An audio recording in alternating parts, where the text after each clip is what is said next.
Okay, please tell me, are the voice and screen clear? All okay? Please tell me, are the voice and screen clear? All okay?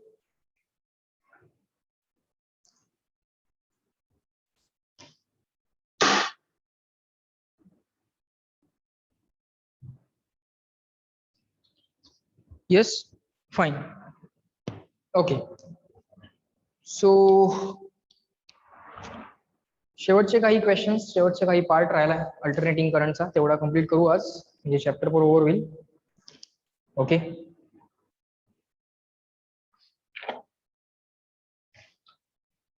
Alternating current.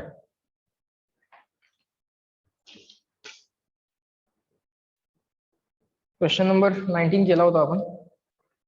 Question number 20 जो आहे तो जरा बघूयात काय दिले question number 20 मध्ये. कुठल्या व्हरायटीचा question आहे चेक करूयात. So let us start. Okay, so write down along with me. Question number 20. A 20 volt 5 watt lamp, एक लॅम्प दिलाय. तर लॅम्प दिलाय म्हणजे लॅम्पला स्वतःचा रेझिस्टन्स असणार. लॅम्प दिलाय म्हणजे लॅम्पला स्वतःचा रेझिस्टन्स असणार, बरोबर. त्या लॅम्पचं रेटिंग काय काय दिलंय. The rating of the lamp given is 20 volt and 5 watt lamp. बर, त्याचं रेटिंग जे रेटेड व्होल्टेज दिलंय, रेटेड व्होल्टेज, जर एवढं व्होल्टेज अप्लाय केलं तर 20 volt, I will consume 5 watt, मी किती पॉवर कंझ्युम करणार, 5 वॅट, असं त्याचं रेटिंग दिलेलं आहे. आपल्याला माहिती आहे रेटिंग का दिलेलं असतं. Rating is given so that you will be able to find out the value of resistance. त्या रेझिस्टन्सची व्हॅल्यू तुम्ही कॅल्क्युलेट करावी म्हणून तुम्हाला बल्बचं रेटिंग दिलं जातं. So rated power is equal to 5 watt. If you apply the 20 volt across me, I will consume 5 watt. Okay, याच्यापेक्षा जास्त अप्लाय करू नका, अदरवाईज खराब होईल. याच्यापेक्षा कमी अप्लाय केला तर खराब नाही होणार. ओके, पण एवढं अप्लाय केलं पाहिजे कारण एवढ्यासाठी तो डिझाईन केलाय, हेही लक्षात घ्या. Is used on the AC mains, alternating सप्लायला तो अटॅच केला. It is applied on the AC mains. बर, मग हा जो काय बल्ब आहे किंवा लॅम्प आहे, लॅम्प म्हणजे रेझिस्टर, दुसरं काय नाही, that is attach to the alternating supply or the AC mains. AC mains म्हणजे आपल्या घरी जो सप्लाय असतो त्याला एसी मेन्स असं म्हणतात. जसं आरएमएस किती दिलंय, 200 volt and 50 cycles per second. Cycle per second, rotation per second, rotation per unit time, RPS, हे जे काय आहे हे काय असतं, फ्रिक्वेन्सी, आरपीएस, आरपीएम, ह्या सगळ्या गोष्टी, किंवा सायकल्स पर सेकंड किंवा सायकल्स पर मिनिट, हे सगळं काय आहे, फ्रिक्वेन्सी आहे, एफ. सो आरएमएस व्होल्टेज दिले 200 व्होल्ट आणि फ्रिक्वेन्सी दिली 50 सायकल्स पर सेकंड, किंवा यालाच तुम्ही हर्ट्ज असं म्हटलं तरी चालेल. हे झालं सप्लायचं VRMS आणि ही झाली सप्लायची फ्रिक्वेन्सी 50. ओके, VRMS आहे 200 व्होल्ट, सप्लायची फ्रिक्वेन्सी आहे 50 hertz. Calculate the capacitance of the capacitor, inductor of the inductance of the inductor to be put in series to run the lamp. हा लॅम्प जर रन करायचा असेल तर याच्या बरोबर सिरीज मध्ये काहीतरी लावलं पाहिजे म्हणतायत. बिट नंबर 1 आहे किती कॅपॅसिटर सिरीज मध्ये लावला पाहिजे. Find capacitor to be put in series, हा लॅम्प व्यवस्थित रन करण्यासाठी, कारण ह्याच्या अक्रॉस 20 व्होल्टच आले पाहिजे, त्याच्यापेक्षा जास्त चालणार नाही, लक्षात घ्या. Find the capacitor to be put in series. पहिला बिट. दुसरा bit, find the inductor to be put in series. Find inductor to be put पाहिजे होतं, to be put in series. समजून घेऊया काय काय लिहिलं पहिल्यांदा, ऍज इट इज लिहून घेऊ. To be put in series. जर कॅपॅसिटर सिरीज मध्ये लावायचा असेल तर किती लावावा लागेल, इंडक्टर लावायचा असेल तर किती लावावा लागेल. To be put in series. आणि तिसरं, how much pure resistor should be put in the circuit to run the lamp. बर, तिसरं म्हटलंय जर याला सिरीज मध्ये कॅपॅसिटर नाही, कॅपॅसिटर नाही, इंडक्टर नाही, नुसता रेझिस्टर जर लावायचा असेल तर तो किती व्हॅल्यूचा रेझिस्टर लावला पाहिजे. Find resistor to be put in series, resistor to be put in series, series मध्ये रेजिस्टर किती लावावा लागेल to run the lamp, to run the lamp on its voltage. On its voltage म्हणजे त्याच्या रेटेड व्होल्टेजला किंवा त्याच्या रेटेड करंटला किंवा त्याच्या रेटेड पॉवरला. ओके, काय काय दिले जरा हळूहळू हळूहळू समजून घेऊया. हा झाला क्वेश्चन. आता क्वेश्चनचा पहिला बीट समजून घ्यायचा प्रयत्न करूया. क्वेश्चनच्या पहिल्या बीट मध्ये ते आपल्याला असं सांगतात, in the first bit they try to say us that we want to run this lamp, but if that lamp is directly connected to 200 volt, that lamp will definitely get damage.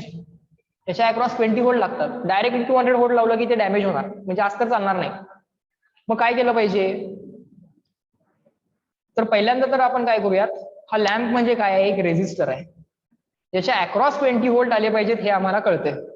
या लॅम्पचा पहिल्यांदा काय करूयात, resistor calculate करूयात, किंवा या lamp मधनं जाणारा maximum current किती व्हावा पाहिजे तो करंट कॅल्क्युलेट करूयात. त्या लॅम्पच्या अक्रॉस मॅक्सिमम व्होल्टेज किती येत आहे, 20 व्होल्ट. यातनं मॅक्सिमम जाणारा करंट किती असला पाहिजे ते कॅल्क्युलेट करूयात आपण. मग काय करूयात, रेटेड करंट कॅल्क्युलेट करूयात. म्हणजे काय करता येईल, त्या हिशोबाने आपल्याला पुढच्या सर्किटचा विचार करता येईल. हळूहळू एक एक गोष्ट समजून घ्या. समजा आम्हाला या लॅम्पचा रेजिस्टर पाहिजे आहे, लॅम्प म्हणजे रेजिस्टर आहे, त्या लॅम्पचा रेजिस्टन्स आम्हाला पाहिजे आहे. काय करणार, तर पॉवर तुम्हाला माहिती आहे, पॉवरचे फॉर्म्युले तुम्हाला माहिती आहेत. व्होल्टेज आणि रेजिस्टन्सच्या फॉर्म मध्ये फॉर्म्युला काय, power is equal to V²/R. Okay, जर इथं तुम्ही रेटेड पॉवर म्हटलं की इथं रेटेड व्होल्टेज म्हणावं लागेल. implies that resistance of the lamp is equal to, resistance R तिकडे गेला, V²/P. so rated voltage square upon P, V²/P, rated voltage square upon rated power. व्होल्टेजचं रेटिंग किती दिलंय 20 व्होल्ट, पॉवरचं रेटिंग किती दिलंय 5. सो 20 व्होल्ट चा स्क्वेअर अपॉन 5, आन्सर येणार 20 चा स्क्वेअर 400, 400 अपॉन 5 किती येणार, 400 अपॉन 5 80 येणार. So that is going to be the resistance of the lamp. Okay, बर, मग एक्सपेक्टेड करंट किती आहे, रेटेड करंट कसा काढता येईल, rated current is equal to voltage upon resistance. implies that rated current, किती करंट जाणं एक्सपेक्टेड आहे, तर rated voltage upon the resistance. Rated resistance म्हणायची काय गरज नाही, तो ऑलवेजच फिक्स असतो. सो रेटेड करंट कॅल्क्युलेट करून घेतला.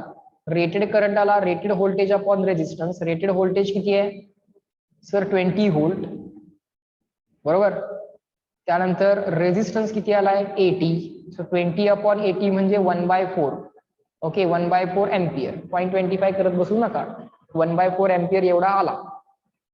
इथंपर्यंत समजलं का बघा, किती करंट जाणं एक्सपेक्टेड आहे. लॅम्प रन करणं म्हणजे एवढा करंट जाणं एक्सपेक्टेड आहे आणि त्याच्या अक्रॉस 20 व्होल्ट येणं एक्सपेक्टेड आहे. आता एवढा करंट गेला की आपोआप 20 व्होल्ट येणारच आहेत, कारण ह्याचं करंटचं कॅल्क्युलेशन 20 व्होल्टच्या हिशोबानेच केलेलं आहे.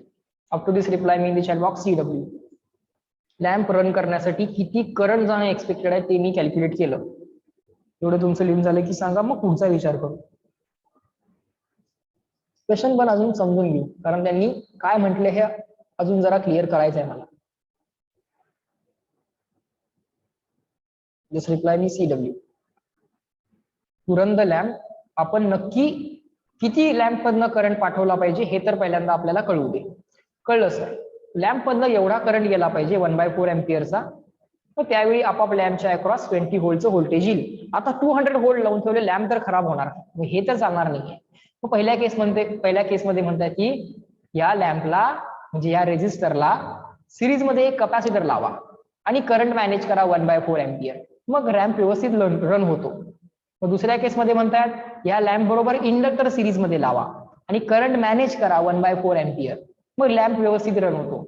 मग तिसऱ्या केसमध्ये म्हणतायत की रेजिस्टर लावा या लॅम्प बरोबर सिरीज मध्ये आणि करंट मॅनेज करा 1/4 एम्पियर. ठीक आहे, सो केस 1 पहिल्यांदा कॅपॅसिटर लावूयात लॅम्पला सिरीज मध्ये. हा झाला आपला lamp, resistance of lamp. Okay, किती आहे तो सर 80 ओहम. हा कोण आहे आमचा कॅपॅसिटर C.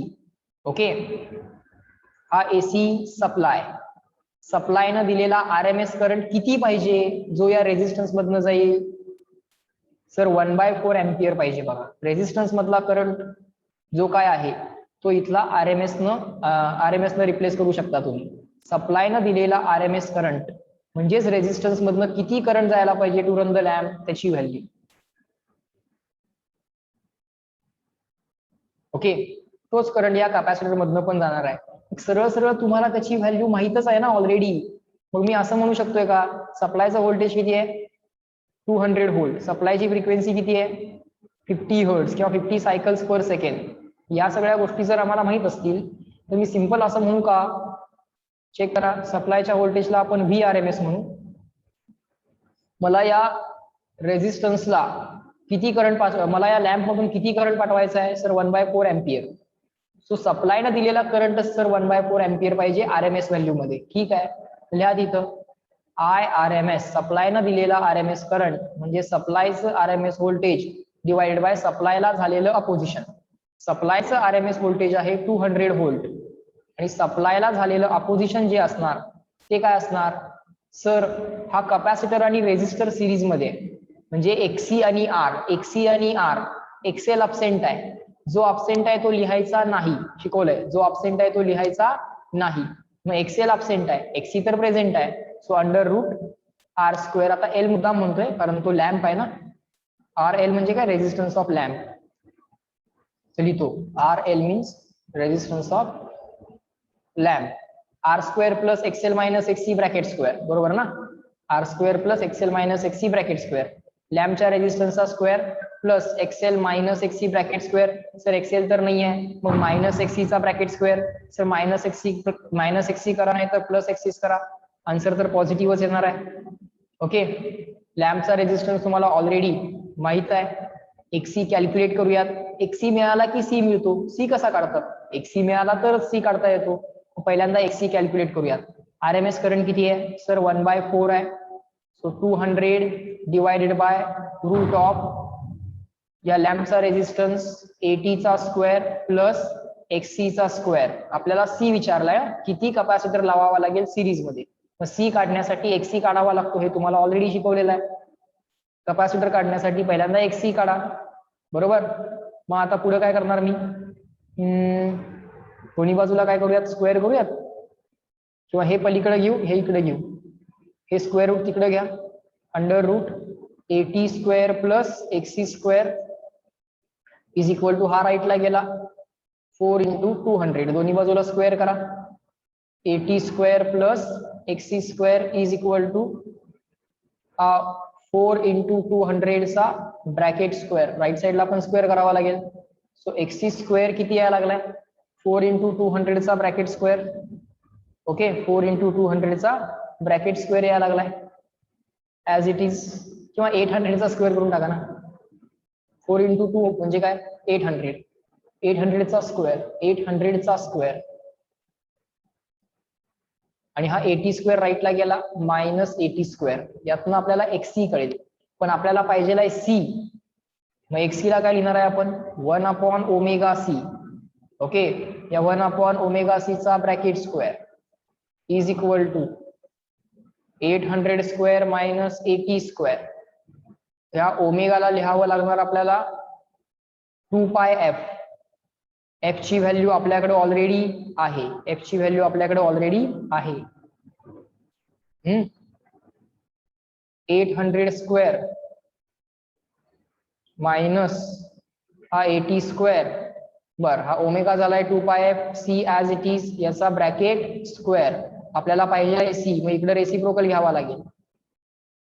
लेफ्ट साइडला रेसिप्रोकल घेतला, ओके, राईट साइडला पण रेसिप्रोकल घ्या.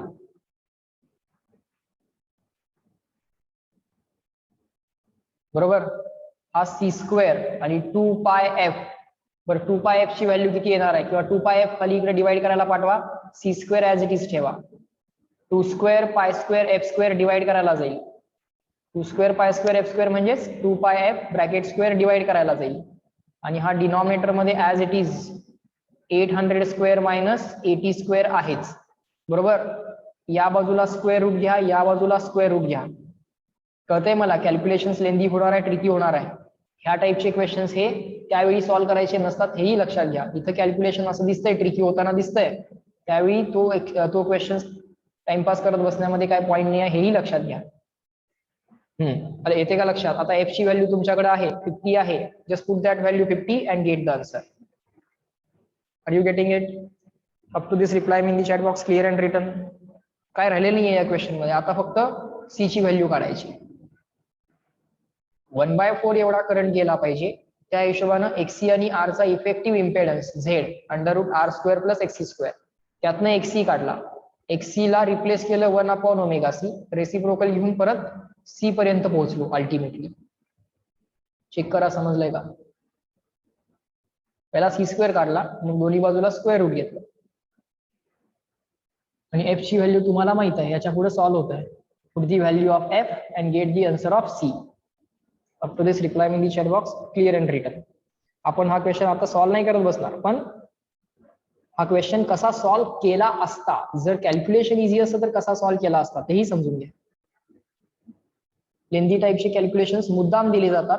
एक 4-5 क्वेश्चन असतात, त्याच्यामध्ये कॅल्क्युलेशन अतिशय लेंदी असतं, त्याच्यामध्ये टाइमपास करायचा नाही. मुद्दाम ते फसवायसाठीच दिलेले असतात. Tell me, is that clear? CW 1 equation 1 unknown. F ची व्हॅल्यू टाका, सी ची व्हॅल्यू मिळवा, बाकी सगळं तर नोनच आहे. तुम्हाला हा 2πf ब्रॅकेटच्या बाहेर काढता येतं. 2πf चा स्क्वेअर आहे ना, स्क्वेअर रूटच्या बाहेर काढता येतोय बघा. तेवढी एक स्टेप करून दाखवतो मी तुम्हाला. हा 2πf चा जो काही स्क्वेअर आहे हा ब्रॅकेटच्या बाहेर काढता येतोय, अडचण नाही. आणि इथं माझा 80² लिहायला आय थिंक जरा चुकलाय. 800² - 80² असं पाहिजे होतं ते, आणि मग ब्रॅकेट कम्प्लीट पाहिजे होता. आता हा 2πf चा ब्रॅकेट स्क्वेअर जो आहे तो स्क्वेअर रूटच्या बाहेर येतोय. That can be written as C is equal to, ते 2πf ब्रॅकेट स्क्वेअर डायरेक्टली बाहेर आलं, रूटच्या आत फक्त एवढंच राहतं, 1/800 चा स्क्वेअर - 80². ओके, सॉल्व्ह करता येतंय, but that will consume a time, so we will avoid that. Okay, of course this calculation will take around 2 or 3 minutes, so let us not spend time on that. Put f is equal to 50 and get value of c.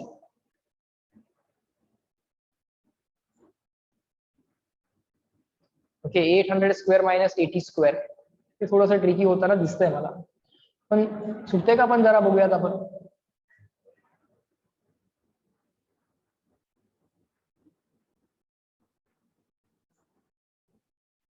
At least हे square route 80² common काढता येईल असं दिसतंय मला याला. 800 ला काय लिहिता येते? 80 × 10. 800 ला 80² × 10². 80² as it is. 80² common. In the bracket 10² - 1.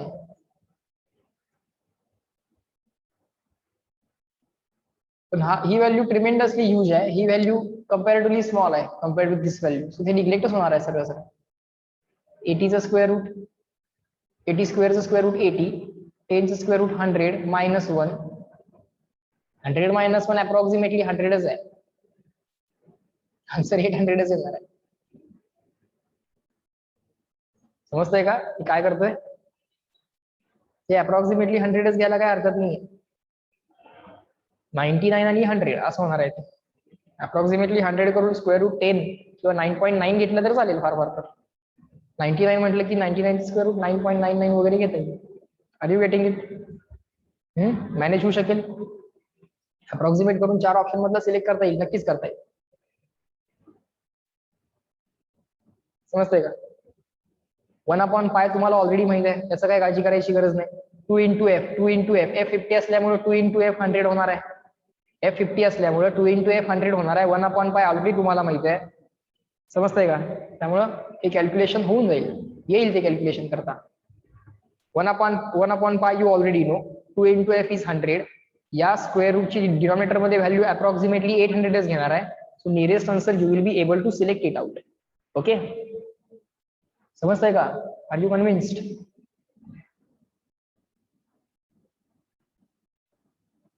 Tail me yes no.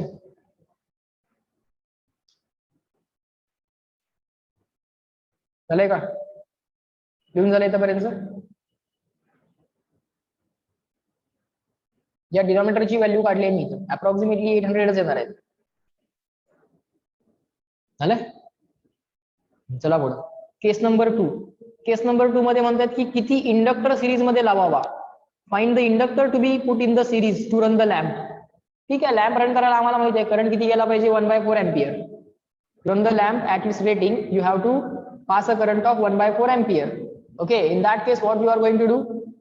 In that case you will connect inductor, resistor in series. हा झाला तुमचा इंडक्टर L, लॅम्प चा resistance RL. RL means resistance of lamp sir बार. त्याच्याबरोबर series मध्ये alternating supply, value काय 200 volt, 50 hertz. बरोबर. किती करंट गेला पाहिजे यातनं, लॅम्प मधनं किती करंट गेला पाहिजे सर, जो सप्लायनं करंट दिलाय तोच करंट लॅम्प मधनं गेला पाहिजे. बर, मग लॅम्प मधनं गेलेला करंट इज इक्वल टू सप्लायचा RMS व्होल्टेज डिवायडेड बाय सप्लायला झालेलं अपोजिशन Z.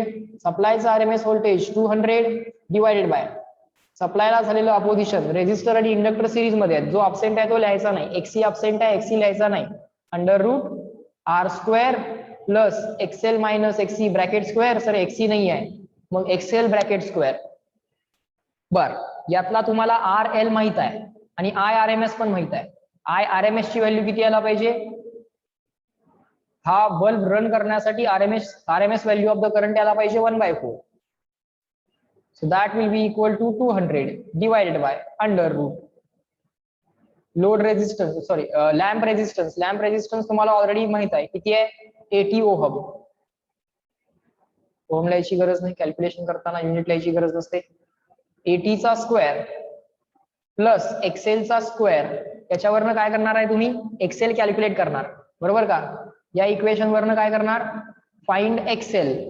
मग परत काय करणार, then write XL is equal to omega L. therefore परत ओमेगाला रिप्लेस कसं करणार, 2πfL. आणि परत फायनली तुम्ही L कॅल्क्युलेट करणार, कारण तुम्हाला XL तुम्ही ऑलरेडी कॅल्क्युलेट केलाय आणि F तुम्हाला दिलाय आणि L फक्त अननोन आहे. चेक करा मेथड समजली का. आता कॅल्क्युलेशन करत बसण्यामध्ये टाइमपास करू नका, मेथड समजून घ्या. मग सारखंच आहे, फक्त आता XC नाही आहे, XL आहे. मग अशी XC काढला होता, XC ला 1/ωc केलं होतं आणि C काढला होता. आता XL कॅल्क्युलेट करणार. XL ला 2πfL किंवा XL ला ओमेगा L म्हणणार, ओमेगाला 2πfL म्हणणार. F मला व्हॅल्यू ऑलरेडी दिलेली आहे 50 हर्ट्ज. ओके, F ची व्हॅल्यू मला ऑलरेडी दिलेली आहे 50 हर्ट्ज. सो F मला माहित आहे, XL मला मी कॅल्क्युलेट केला या इक्वेशन वरनं. लॅम्पला रन करायला करंट किती लागतोय, 1/4 एम्पियर. तोच करंट सप्लायला दिला पाहिजे. सप्लायनं दिलेला करंट इक्वल टू सप्लायचा RMS upon Z. Z is equal to √R² plus XL², कारण XC अब्सेंट आहे. चेक करा, लॉजिक क्लिअर झालं का, रिपीट केलं मी. लिहून झालं की सांगा, पुढे जाऊयात. केसेस क्लिअर करून घ्या.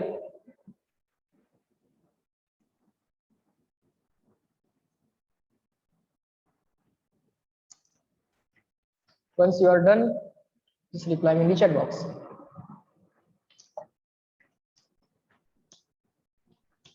आता शिकलोय आपण दोन इक्वेशन, दोन अननोन सॉल्व्ह करायला किंवा एखादे कॅल्क्युलेशन करायला शिकलोय आपण. सो आता आपण mostly how many equations how many unknown इथपर्यंत पोहोचत जाऊ. फायनली 1 इक्वेशन 1 अननोन करत जाऊ. आता बघा या इक्वेशन मध्ये XL माहित आहे, F माहित आहे, L फक्त अननोन आहे. ज्या गोष्टी माहित आहेत त्यांना टिक मार्क, जे माहित नाही त्याला क्वेश्चन मार्क. एकच गोष्ट अननोन आहे आणि एक इक्वेशन आहे.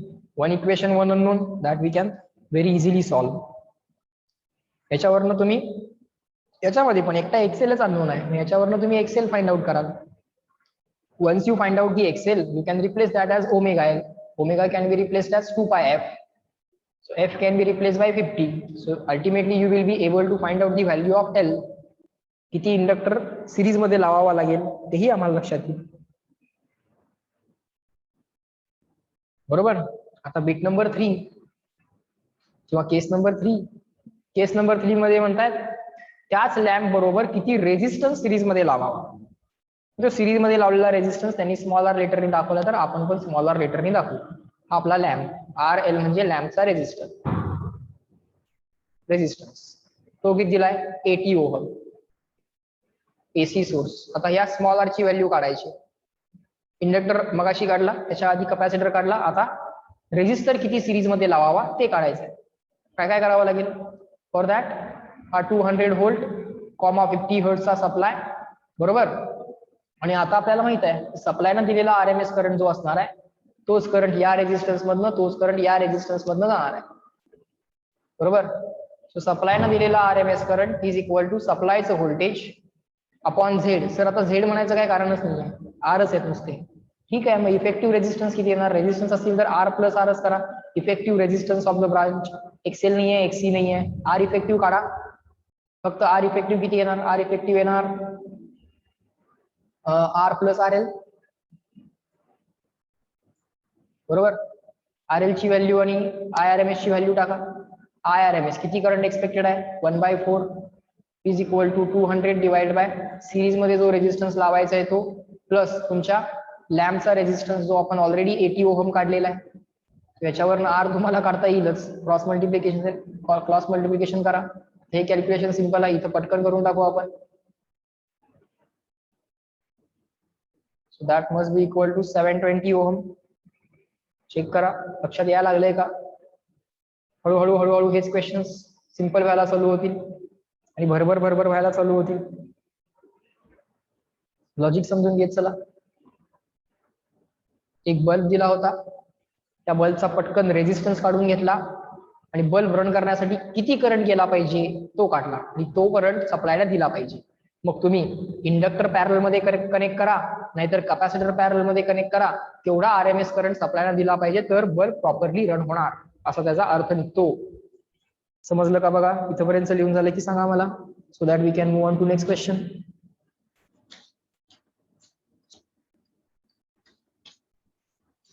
Once done, just tell me CW.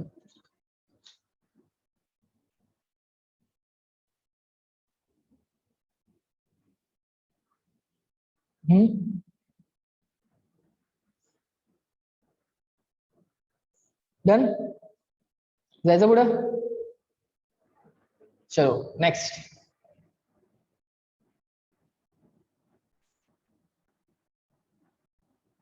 Example number 21. A series combination of inductor and a resistance, series combination of inductor and resistor is connected to the battery of EMF E. AC supply nahi, DC supply is connected to the battery of EMF E. Okay, the final value of current depends on. Okay, काय विचारले? Final value of current depends on. Final value of current depends on. मला सांगा, हे इंडक्टरचं circuit आहे, R L circuit आहे, जसं RC circuit, जसं charging of capacitor, तसं चार्जिंग ऑफ इंडक्टर. याच्यामध्ये काय होतंय आपल्याला माहित आहे कसा असतोय graph? Current through the inductor, या सर्किट मधला करंट किंवा बॅटरीने दिलेला करंट म्हणजेच इंडक्टर मधला करंट की म्हणजेच रेझिस्टन्स मधला current with respect to time. हा जो काय ग्राफ येतोय तो कसा येतोय? इनिशियली तर या सर्किट मध्ये करंट नाही आहे, म्हणजे टाइम इक्वल टू 0 असताना करंट तर नाही आहे, पण बॅटरी अटॅच केली आहे. टी इक्वल टू 0 ला समजा इथं एखादी स्विच आहे, ती स्विच आम्ही क्लोज केली टी इक्वल टू 0 ला, ती स्विच क्लोज झाली. टी इक्वल टू 0 ला तर काय करंट नव्हता, पण बॅटरी आल्यामुळे आता करंट यायला चालू होणार. करंट यायला चालू झाला की इंडक्टर मध्ये चेंज इन करंट, मग इंडक्टरला राग येणार. इंडक्टर मध्ये चेंज इन करंट झाला की तो त्या चेंज इन करंटला अपोज करणार. Sudden change in current allow केला जाणार नाही. मग हळूहळू हळूहळू हा करंट वाढत जाणार आणि मग फायनली काय होणार? जसा करंट हा वाढायला चालू होईल आणि rate of change of current हळूहळू डिक्रीज व्हायला चालू होईल. बघा करंट वर्सेस टाइम ग्राफचा जो काय स्लोप आहे, करंट वर्सेस टाइम ग्राफचा स्लोप जो काय तो कमी कमी होत जातोय. इथं स्लोप जास्त आहे, इथं स्लोप कमी आहे, इथं स्लोप कमी आहे. ओके, ही जी बॅटरी आहे हा कॉन्स्टंट व्होल्टेजचा सप्लाय आहे. मग याच्यातनं एक कॉन्स्टंट करंट अल्टिमेटली जाणार आहे. तो जो काय कॉन्स्टंट करंट आहे त्यालाच तुम्ही फायनल करंट किंवा मॅक्सिमम करंट असं म्हणता. तो फायनल करंट किंवा मॅक्सिमम करंट कशावरती डिपेंडंट आहे, याचे 4 ऑप्शन्स दिलेत. एल अँड आर म्हणजे इंडक्टर आणि रेझिस्टर वरती डिपेंडंट आहे. ई अँड आर बॅटरीचा ईएमएफ आणि R. E and L inductor आणि बॅटरी. आणि ऑप्शन डी दिलाय इंडक्टर, बॅटरी आणि रेझिस्टर तिघांवरती डिपेंडंट आहे. बघा, एकदा का हा करंट कॉन्स्टंट झाला, करंट हळूहळू हळूहळू इन्क्रीज होणार आणि फायनली कॉन्स्टंट होणार. एकदा का करंट कॉन्स्टंट झाला की इंडक्टरला काहीच अडचण नाही, इंडक्टर चेंज इन करंट असेल तर अपोज करतो. पण करंट जर कॉन्स्टंट झाला असेल तर इंडक्टर काहीच अपोज करत नाही. म्हणजे इंडक्टरच्या अक्रॉसचा बॅक ईएमएफ किंवा इंड्युस्ड ईएमएफ काही म्हणा त्याला, जोपर्यंत चेंज इन करंट आहे तोपर्यंत इंड्युस्ड ईएमएफ आहे. पण एकदा का करंट कॉन्स्टंट झाला तर इंडक्टरला काहीच अडचण नाही आहे. मग त्यावेळी इंडक्टरच्या अक्रॉस बॅक ईएमएफ किंवा इंड्युस्ड ईएमएफ असणार नाही. इंडक्टर करंटला अपोज करणार नाही. सो इंडक्टरच्या अक्रॉस जे काय व्होल्टेज असेल ते 0 व्होल्ट असेल, कारण इंडक्टरच्या अक्रॉस इंड्युस्ड ईएमएफ नाही. म्हणजे इंडक्टरच्या अक्रॉस व्होल्टेज त्यावेळी 0 व्होल्ट असेल. जे काय सगळं बॅटरीचं ईएमएफ असेल ते सगळंच्या सगळं या रेझिस्टन्सच्या अक्रॉस असेल. केव्हा? जेव्हा करंट कॉन्स्टंट होईल तेव्हा. कारण करंट कॉन्स्टंट झाला की इंडक्टरला काहीच अडचण नाही, त्याच्या अक्रॉस इंड्युस्ड ईएमएफ नाही. मग हा जो काय करंट असेल तो इंडक्टर मधनं गेलेला करंट म्हणा, नाहीतर रेझिस्टन्स मधनं गेलेला करंट म्हणा, नाहीतर बॅटरीने दिलेला करंट म्हणा. बॅटरीने दिलेला मॅक्सिमम करंट जो काय असेल, म्हणजे जेव्हा करंट कॉन्स्टंट होईल तो जो काय बॅटरीने दिलेला मॅक्सिमम करंट आहे तो किती असणार आहे? तो करंट बॅटरीचा ईएमएफ डिवाइड बाय बॅटरीला झालेलं अपोजिशन. अरे पण इंडक्टर काहीच अपोजिशन करत नाहीये, कारण इंडक्टर कॉन्स्टंट करंट जात असेल तर इंडक्टर काहीच बोलत नाही. सो बॅटरीचा ईएमएफ, सो या I0 ची व्हॅल्यू काय असेल? मॅक्सिमम करंट किंवा आफ्टर लॉंग टाइम जो काय फायनल करंट म्हणजे आफ्टर लॉंग टाइम जो काय करंट होतो त्याला म्हणतात फायनल करंट. तो फायनल करंट जो काय असणार आहे तो किती असणार आहे? तर बॅटरीचा ईएमएफ डिवाइड बाय बॅटरीला झालेलं अपोजिशन. बॅटरीचा ईएमएफ ई डिवाइड बाय बॅटरीला झालेलं अपोजिशन. सर फायनल करंट तर कॉन्स्टंट आहे, कॉन्स्टंट करंटला इंडक्टर काहीच अपोज करत नाही, मग एक्सेलचा विचार करायची गरजच नाही, राहिला विचार फक्त आर चा. So that's the answer. आलं का लक्षात? बॅटरीने दिलेला करंट इज इक्वल टू बॅटरीचा ईएमएफ अपॉन बॅटरीचा रेझिस्टन्स. सॉरी, बॅटरीचा रेझिस्टन्स नाही, बॅटरीला झालेलं अपोजिशन. बॅटरीचा ईएमएफ अपॉन बॅटरीला झालेलं अपोजिशन. चार्जिंग ऑफ इंडक्टर सारखा आहे. फायनल करंट जो आहे तो ई आणि आर वरती डिपेंडंट आहे. So you have to choose option B Bombay CW. Check करा, ग्राफ ड्रॉ करून घ्या, I0 ची व्हॅल्यू लिहा.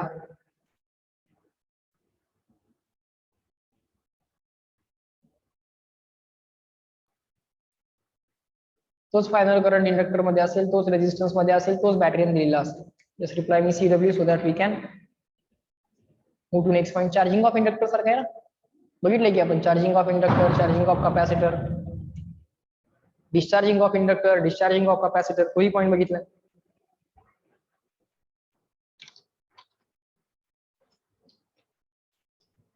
डन झालं.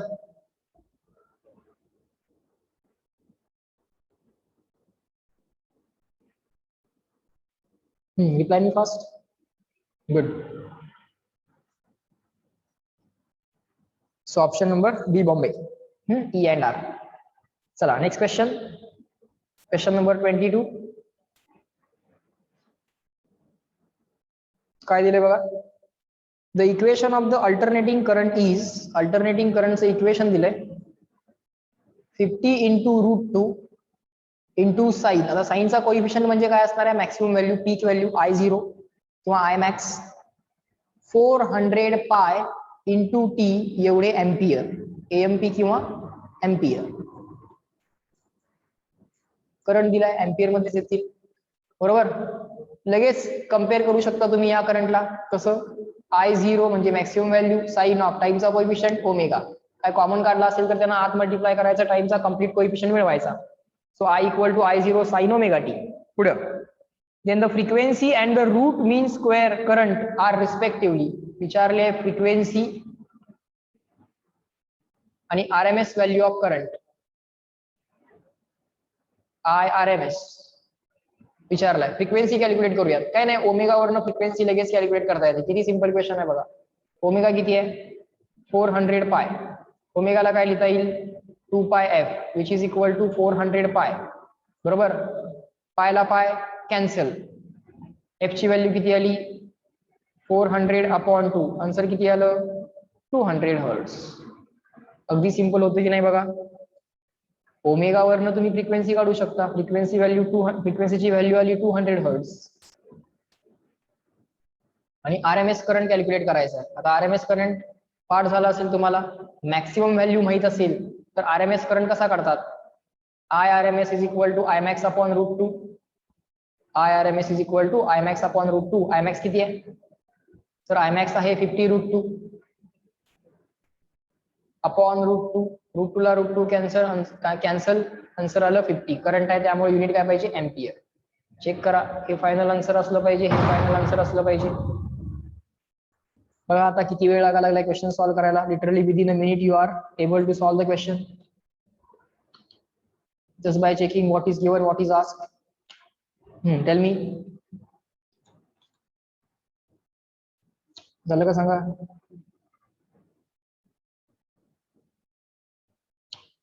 एव्हरीवन.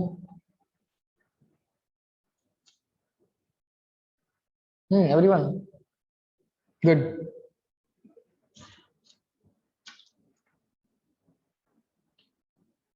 बर. आता मी तुम्हाला म्हटलं होतं की जसं सिरीज सर्किट असतं RLC, तसं एक पॅरलल सर्किट पण मी तुम्हाला शिकवणार आहे.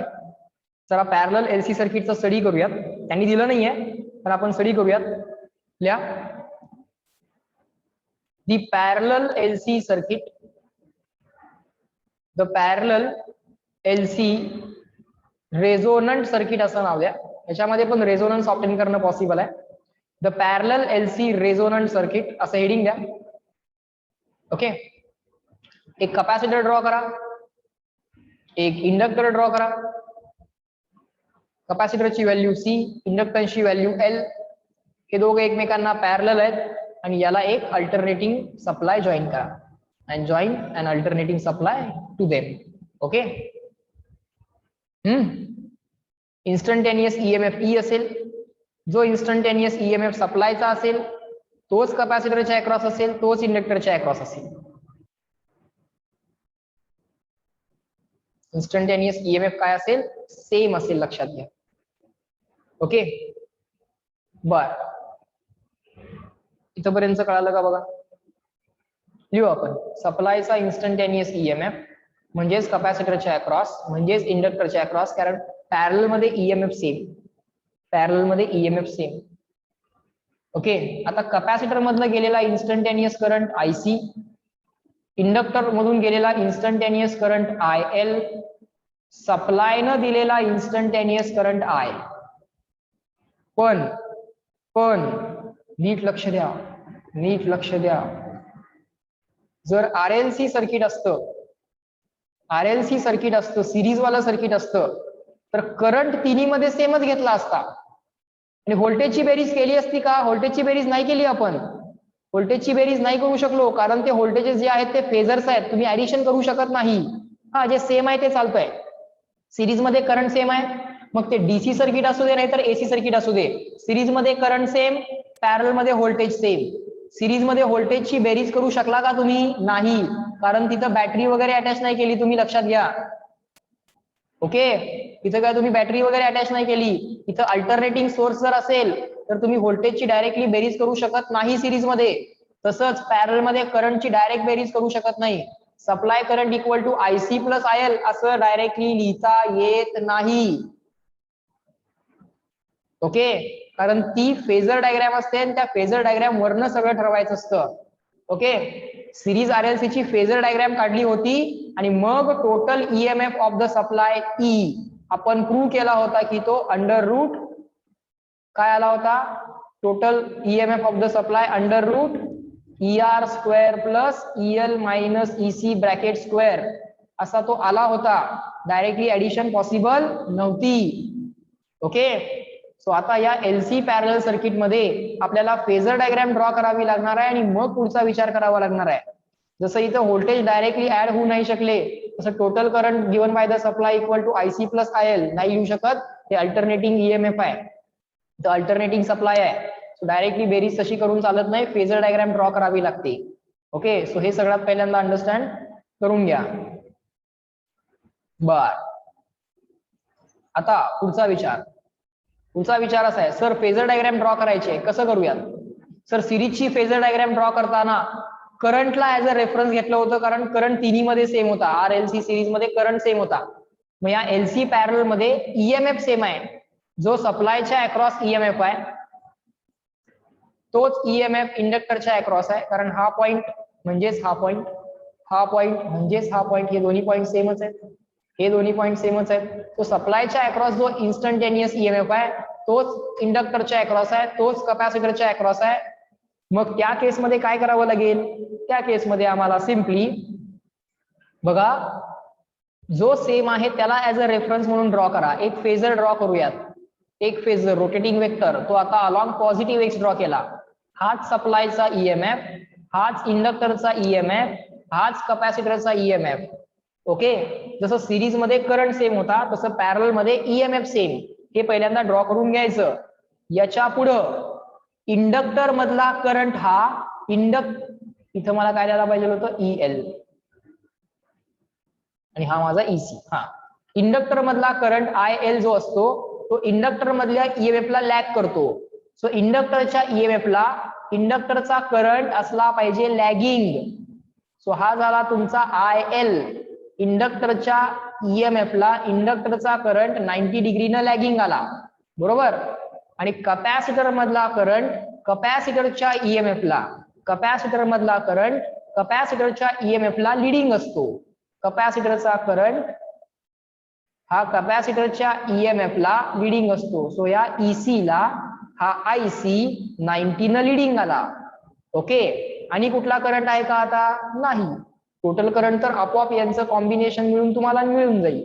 सो इफेक्टिव्हली याची इक्विव्हॅलंट डायग्राम जी येणार, बरं, नेट अपवर्ड फोर्स काढा. जर IC मोठा असेल तर IC मायनस IL, आणि नेट डाऊनवर्ड करंट काढायचा असेल तर net downward equal to all downward minus all upward. म्हणजे IL मोठा असेल तर रिझल्टंट खाली येईल, IC मोठा असेल तर रिझल्टंट वरती येईल. आता समजूया की IC मोठा आहे. मग IC जर मोठा असेल तर हा अपवर्ड रिझल्टंट आला, नेट करंट जो आला तो अपवर्ड आला. किती आला? IC मायनस IL आला. आणि हे तुमचं नेट EMF, हे तुमचं नेट EMF, E म्हणा, EL म्हणा किंवा EC म्हणा, हे तुमचं नेट EMF. सो यांच्यामध्ये नेट हा तुमचा नेट करंट, हा तुमचा सप्लायचा करंट. देअरफॉर सप्लाय न दिलेला करंट किती आला? IC मायनस IL आला सर. IC प्लस IL नाही आला, IC मायनस IL आला. हा अपवर्ड आहे, हा डाऊनवर्ड आहे. नेट करंट काढताना ते उत्तर आलं IC मायनस IL. समजून घ्या, हा झाला सप्लाय करंट, नेट करंट, आणि हा नेट EMF. नेट करंट आणि नेट EMF यांच्यामधला फेज डिफरन्स 90 आला आहे.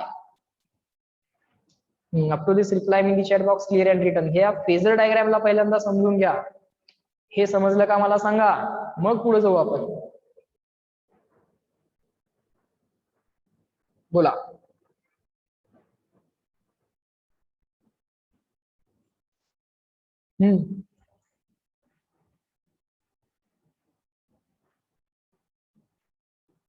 Up to this reply in the chat box clear and written. Answer हे आलंय बघा, करंटचं आन्सर हे आलंय. सिरीज मध्ये आपण EMFचं आन्सर काढलं होतं, पॅरल मध्ये आपण करंटचं आन्सर काढलं. फेजर डायग्राम लक्षात आली का बघा? झालं, गुड. आता काय करूयात, जसं सिरीज रेझोनन्सच्या केसमध्ये सिरीज रेझोनन्स सर्किट आपण बघितलं होतं. त्याच्यामध्ये आपण काय केलं होतं? रेझोनंट फ्रिक्वेन्सी काढली होती, ओमेगा R, बरोबर का, किंवा FR. कुठल्या फ्रिक्वेन्सीला रेझोनन्स होईल ते आपण कॅल्क्युलेट केलं होतं. आता आपल्याला काय करायचं आहे? पॅरलल रेझोनन्सची फ्रिक्वेन्सी काढायची आहे. हा आला बघा रेझोनन्स वाला ग्राफ. सिरीज मध्ये काय झालं होतं, इम्पेडन्स लोएस्ट झाला होता, एका पर्टिक्युलर फ्रिक्वेन्सीला झेड काय झाला होता, लोएस्ट झाला होता, आणि करंट काय झाला होता, हायएस्ट झाला होता. सिरीज आरएलसी सर्किट मध्ये झेड एका पर्टिक्युलर फ्रिक्वेन्सीला लोएस्ट झाला होता, आणि त्याच पर्टिक्युलर फ्रिक्वेन्सीला पॅरलल रेझोनन्स सर्किटचा जो काय करंट आहे तो मॅक्सिमम झाला होता. जेव्हा झेड लोएस्ट होईल तेव्हा करंट मॅक्सिमम होईल. पण आता पॅरलल मध्ये उलट होतंय, सिरीजच्या उलट होतंय. सिरीजचा झेड लोएस्ट होतो रेझोनन्सच्या वेळी, पॅरललचा झेड हायएस्ट होतो. सिरीजचा करंट हायएस्ट होतो, पॅरललचा करंट लोएस्ट होतो रेझोनन्सच्या केसमध्ये. कसं तुम्हाला समजेल, लक्ष द्या समोर. इथपर्यंत तर आमच्या लक्षात आलं. आता आपण काय करूयात, नेट करंट तर आपल्याला मिळाला, किती मिळाला, I equal to IC minus IL मिळाला. बर, लिहा. नेट करंट म्हणजे सप्लायनं दिलेला करंट, तो किती आला, net current by the supply is equal to IC minus IL is equal to sir IC minus IL, IC minus IL, बरोबर. सो आता नेट करंटला काय लिहिता येतं, नेट EMF अपॉन सप्लायला झालेलं नेट अपोजिशन. IC ला काय लिहिता येतं, कपॅसिटरच्या अक्रॉसचा EMF अपॉन कपॅसिटरचं अपोजिशन. IL ला काय लिहिता येतं, कपॅसिटरच्या अक्रॉसचा, इंडक्टरच्या अक्रॉसचा. IL ला काय लिहिता येतं, इंडक्टरच्या अक्रॉसचा EMF अपॉन इंडक्टरचं अपोजिशन. पण आता इंडक्टर, कपॅसिटर आणि सप्लाय एकमेकांना पॅरलल मध्ये आहेत. So E equal to EL equal to EC. Therefore हे E, EC आणि EL cancel. So 1 upon Z is equal to 1 by XC minus 1 by XL. बरोबर, समजून घ्यायचा प्रयत्न करा. देअरफॉर क्रॉस मल्टिप्लिकेशन करा, XL minus XC upon XL into XC is equal to 1 upon Z. आणि या सर्किटचा जो Z झाला तो कसा झाला बघा, इथं प्लस साइन नाही आहे, नोटीस करा, इथं मायनस साइन आहे बाळांनो. देअरफॉर Z जो आला रेसिप्रोकल घेऊन, तो आला XL into XC upon XL plus XC नाही, अपॉन XL मायनस XC आला. असा या सर्किटचा Z आला. हा Z आपल्याला मिनिमाइज करता येतो, कॅन बी मेड, मिनिमाइज नाही मॅक्सिमाइज करता येतो, can be made maximum if हा जो काय डिनॉमिनेटर आहे ना, हा डिनॉमिनेटर जर 0 होऊ शकला ऍट सम पर्टिक्युलर फ्रिक्वेन्सी, जर XL आणि XC च्या व्हॅल्यूज इक्वल झाल्या तर हा Z मॅक्सिमाइज होऊ शकतो. The Z can be made maximum if XL minus XC becomes equal to 0. That is, the value of XL becomes exactly equal to XC. Z maximum होणं किंवा Z minimum होणं म्हणजेच resonance. Z maximum होणं किंवा minimum होणं म्हणजेच resonance. सिरीजच्या केसमध्ये Z minimise झाला होता, पॅरललच्या केसमध्ये बाळांनो Z मॅक्सिमाइज होणार. हा Z can be made maximum. एका पर्टिक्युलर फ्रिक्वेन्सीला, इकडे प्लॉट करूया फ्रिक्वेन्सी ऑफ द सप्लाय, इकडे प्लॉट करूया Z ची व्हॅल्यू. एका पर्टिक्युलर फ्रिक्वेन्सीला, ऍट अ पर्टिक्युलर फ्रिक्वेन्सी जेव्हा XL आणि XC इक्वल होतील तेव्हा XL equal to XC 0, XL minus XC 0 होणार, आणि समथिंग अपॉन 0 म्हणजे इन्फानाइट म्हणजे मॅक्सिमम. बर, समजून घ्या. लीज चला पटपट पटपट पटपट. Z काय होणार आहे, एका पर्टिक्युलर फ्रिक्वेन्सीला मॅक्सिमम होणार आहे.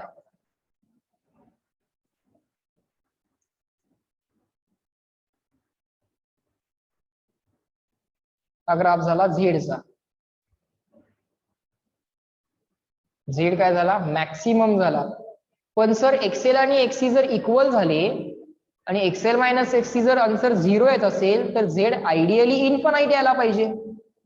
पण ते आयडियली, प्रॅक्टिकली Z इन्फानाइट येत नाही. ते रिझन लिहिन मी. वाय Z मॅक्स ची व्हॅल्यू इन्फिनिटी नाहीये, why some very very high value, but why not infinite, ते रिझन सांगेन मी तुम्हाला.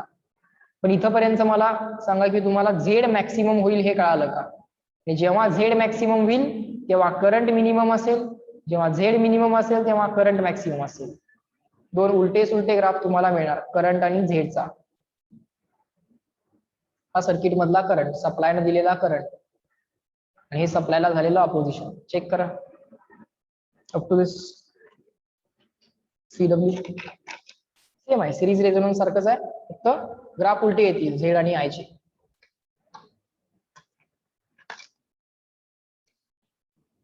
Tell me up to this.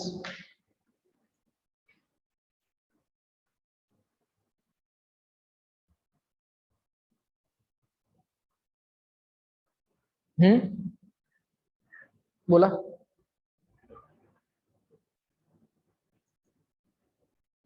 Z काय झाला, मॅक्सिमम झाला आणि करंट काय झाला त्याच तिथं झेड प्लॉट करू किंवा करंट प्लॉट करू. त्यावेळी करंट काय झाला, मिनिमाइज झाला. करंट मिनिमम होणं किंवा मॅक्सिमम होणं सर्किट मधला म्हणजेच रेझोनन्स झाला सर्किट मध्ये म्हणायचं. ही झाली तुमची रेझोनंट फ्रिक्वेन्सी FR. लिहू आपण या ग्राफ विषयी सगळं लिहू. पहिल्यांदा ऍटलिस्ट एवढी इन्फॉर्मेशन तरी लिहा. या सर्किटचा झेड कसा आला बघा, XL XC upon XL minus XC आलाय. इंडक्टर आणि कॅपॅसिटर एकमेकांना पॅरलल आहेत. Parallel LC parallel resonant circuit असं म्हणतात त्याला.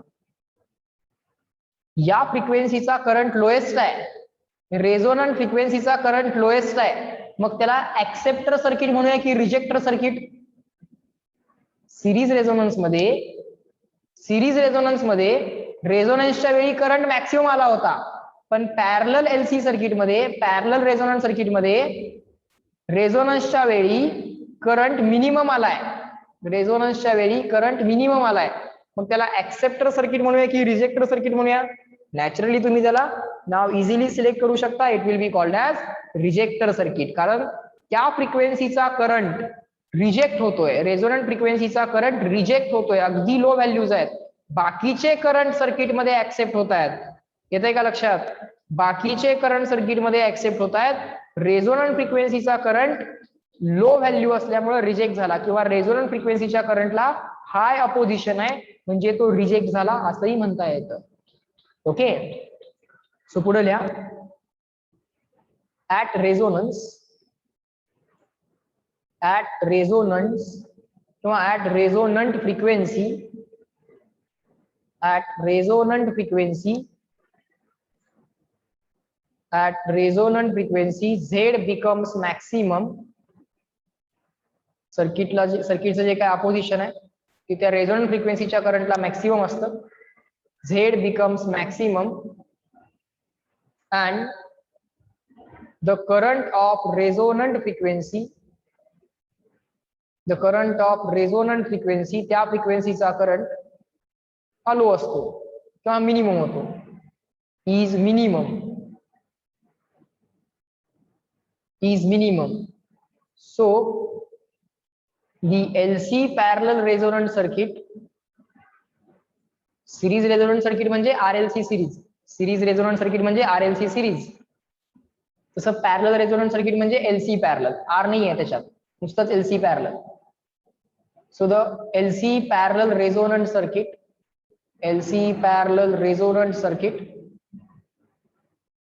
is called rejector circuit, कारण तो रेझोनंट फ्रिक्वेन्सीचा करंटला फार जास्त अपोजिशन करतो.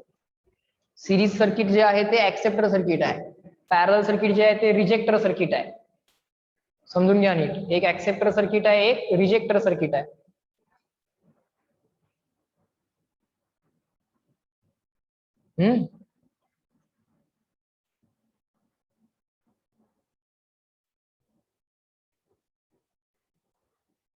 एक ऍक्सेप्टर सर्किट आहे, एक रिजेक्टर सर्किट आहे.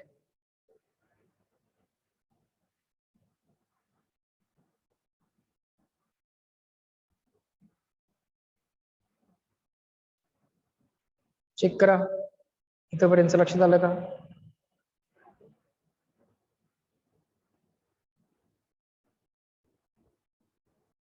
गुड. पुढं करंट मिनिमम झालाय, हे मॅक्सिमम झालेलं आहे. रेझोनंट फ्रिक्वेन्सीची व्हॅल्यू काढूया. बर, हे झेड मॅक्सिमम इन्फानाइट का नाही झाला तेही सांगूया ना. हे जर एक्सेल इक्वल टू एक्सी होत असतील तर झेड इन्फानाइट व्हायला पाहिजे, फॉर्म्युलाच्या हिशोबाने तर इन्फानाइट व्हायला पाहिजे. मग का होत नाहीये बघूया. या the maximum value of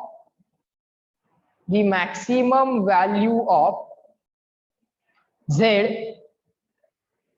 is ideally infinite, but in practice, जी रियालिटी मध्ये, but in practice the circuit has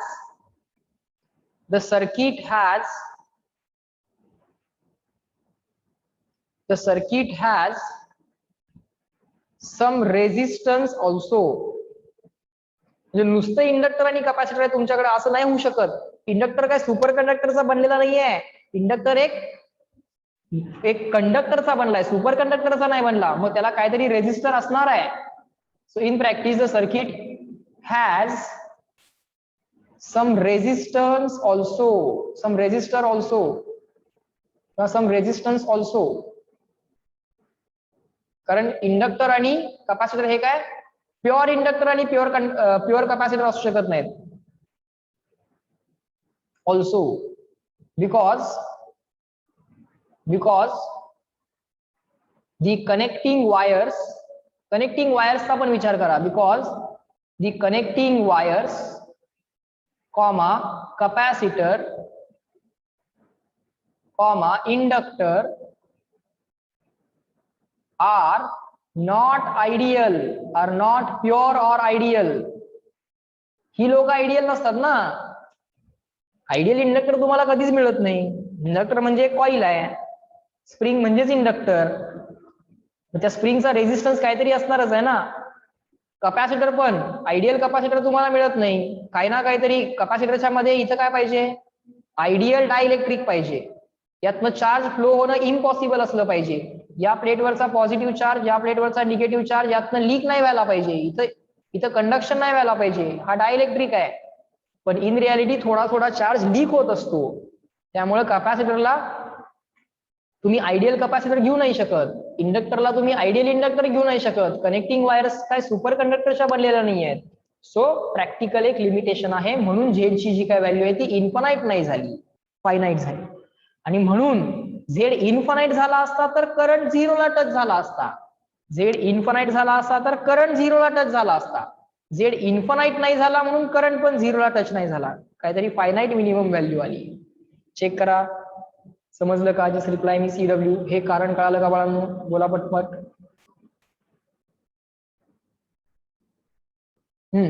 tell me. Understood? का ते प्रॅक्टिकली झिरो होत नाही? आयडियली वाटते झिरो व्हायला पाहिजे, पण प्रॅक्टिकली सर्किट मध्ये रेजिस्टन्स आहे तुमच्या, दिसत नाही पण आहे. इंडक्टर आयडियल नाहीये, कॅपॅसिटर आयडियल नाहीये, कनेक्टिंग वायर्स आयडियल असत नाहीत. हे सर्किट फक्त LC सर्किट नाहीये. बर, म्हणजे काहीतरी रेजिस्टन्स हा फॅक्टर असणार आहे. सो झेडची व्हॅल्यू इन्फानाइट येणार नाही. झेडची व्हॅल्यू इन्फानाइट होणार नाही. यात काहीतरी मॉडिफिकेशन होणार या फॉर्म्युल्यामध्ये. ओके, त्यामुळे तो झेड इन्फानाइट दाखवायचा नाही. बर, आता रेझोनंट फ्रिक्वेन्सी किती कॅल्क्युलेट करूयात. Let us try to find out resonant frequency. चला next. Let us try to find out resonant frequency. म्हणजे ज्या फ्रिक्वेन्सीला करंट लोएस्ट आणि झेड हायेस्ट, अपोजिशन हायेस्ट. सिरीजच्या उलट या लागले बघा. सिरीज मध्ये रेझोनन्सच्या वेळी झेड लोएस्ट आणि करंट हायेस्ट. सिरीजच्या वेळी Z lowest, current highest at resonance. पॅरलच्या वेळी Z highest and current lowest. उलट सुलट. सिरीजला झेड लोएस्ट व्हायचा, पॅरलला झेड हायेस्ट होणार. बर, लिहा. रेझोनंट फ्रिक्वेन्सी असं हेडिंग द्या. ती रेझोनंट फ्रिक्वेन्सी कॅल्क्युलेट करू. Resonant frequency is equal to question mark. Z किती आला आपला या सर्किटचा? Sir XL XC upon XL plus XC नाही, एक्सेल मायनस एक्सी आलाय. ओके, हा जो मोठा आहे त्यातनं छोटा तुम्ही वजा करा, चालेल, काय अडचण नाही. निगेटिव्ह आन्सर काढायचं काही कारण नाही. So Z at resonance, Z काय होतो मॅक्सिमम ऍट रेझोनन्स, झेड काय होणार आहे मॅक्सिमम होणार आहे. झेड मॅक्सिमम व्हायला हा डिनॉमिनेटर मिनिमम पाहिजे, मिनिमम व्हॅल्यू याची 0. देअरफॉर एक्ससी मायनस एक्सएल किती व्हायला पाहिजे 0, म्हणजे एक्ससी इक्वल टू काय व्हायला पाहिजे एक्सएल, और एक्सएल इज इक्वल टू काय व्हायला पाहिजे एक्ससी, काही म्हणा. एक्सएल ला लिहा ओमेगा एल, एक्ससी ला लिहा 1 ओमेगा सी, क्रॉस मल्टिप्लिकेशन करा, इकडे ओमेगा स्क्वेअर आणा, एल इकडे आणा, omega square equal to L C. केव्हा ऍट रेझोनन्स, रेझोनन्सच्या ओमेगाला ओमेगा आर म्हणतात, रेझोनन्सच्या ओमेगाला ओमेगा आर, रेझोनन्सच्या ओमेगाला omega R. So omega R आला बघा बाळांनो तुमचा, किती आला. सर दोन्ही बाजूला स्क्वेअर रूट फक्त करावं लागेल. नेक्स्ट स्टेपला आम्हाला सर रेझोनन्सचा ओमेगा मिळेल, किती मिळेल ऍट रेझोनन्स ओमेगा किती मिळेल, दोन्ही बाजूला स्क्वेअर रूट घेतलं की, या बाजूला स्क्वेअर रूट घेतलं, या बाजूला स्क्वेअर रूट घेतलं, आन्सर आलं 1/√LC. सर सिरीज सारखंच आन्सर आलं की, हो आलं. सिरीजचा पण हाच फॉर्म्युला होता की, सिरीज RLC सर्किट मध्ये at resonance omega R equal to 1/√LC होतं. पॅरलल मध्ये पण तेवढंच आलं तेवढंच, सेम ऍज सिरीज आन्सर आलं. ठीक आहे, काहीच अडचण नाही. पण सर जर आम्हाला रेझोनंट फ्रिक्वेन्सी विचारली तर, ओमेगा तर अँग्युलर फ्रिक्वेन्सी आहे, रेझोनंट फ्रिक्वेन्सी विचारली तर काय नाही, ओमेगाला लिहा 2πf, रेझोनन्सच्या वेळीचा फ्रिक्वेन्सी म्हणजे FR, रेझोनन्सच्या वेळीची फ्रिक्वेन्सी म्हणजे FR 1/√LC as it is. FR किती आला सर 2π गेला डिवाइड करायला, 1/2π√LC. सर परत रेझोनन्स फ्रिक्वेन्सी सिरीज वाल्यासारखी झाली, बरोबर आहे. सिरीज वाल्याची फ्रिक्वेन्सी रेझोनंट फ्रिक्वेन्सी आणि पॅरलल सर्किटची रेझोनंट फ्रिक्वेन्सी दोघांची सेमच आहे. RLC सिरीज असू दे नाहीतर LC पॅरलल असू दे, ओमेगाचे आन्सर सेमच येतात. Reply me CW. समजायला लागलं का तुम्हाला.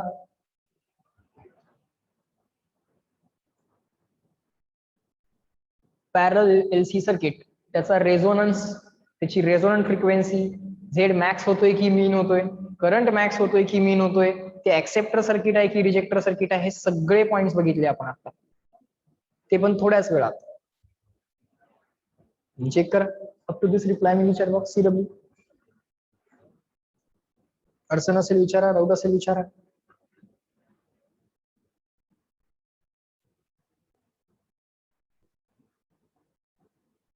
झालं.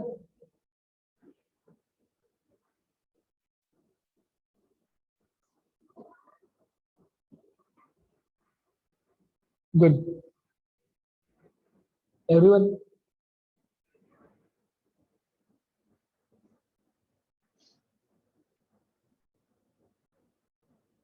Up to this CW.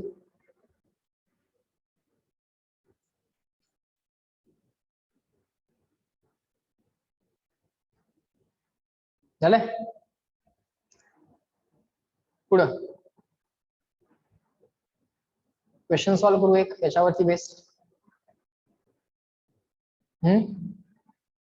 Question दिसते मला, क्वेश्चन नंबर 23, म्हणून लगेच मी पॅरलल रेझोनंट सर्किट तुम्हाला शिकवलं आणि तसंच तुम्हाला काहीतरी सर्किट दिलेलं आहे, चेक करा. Question number 23. Question number 23.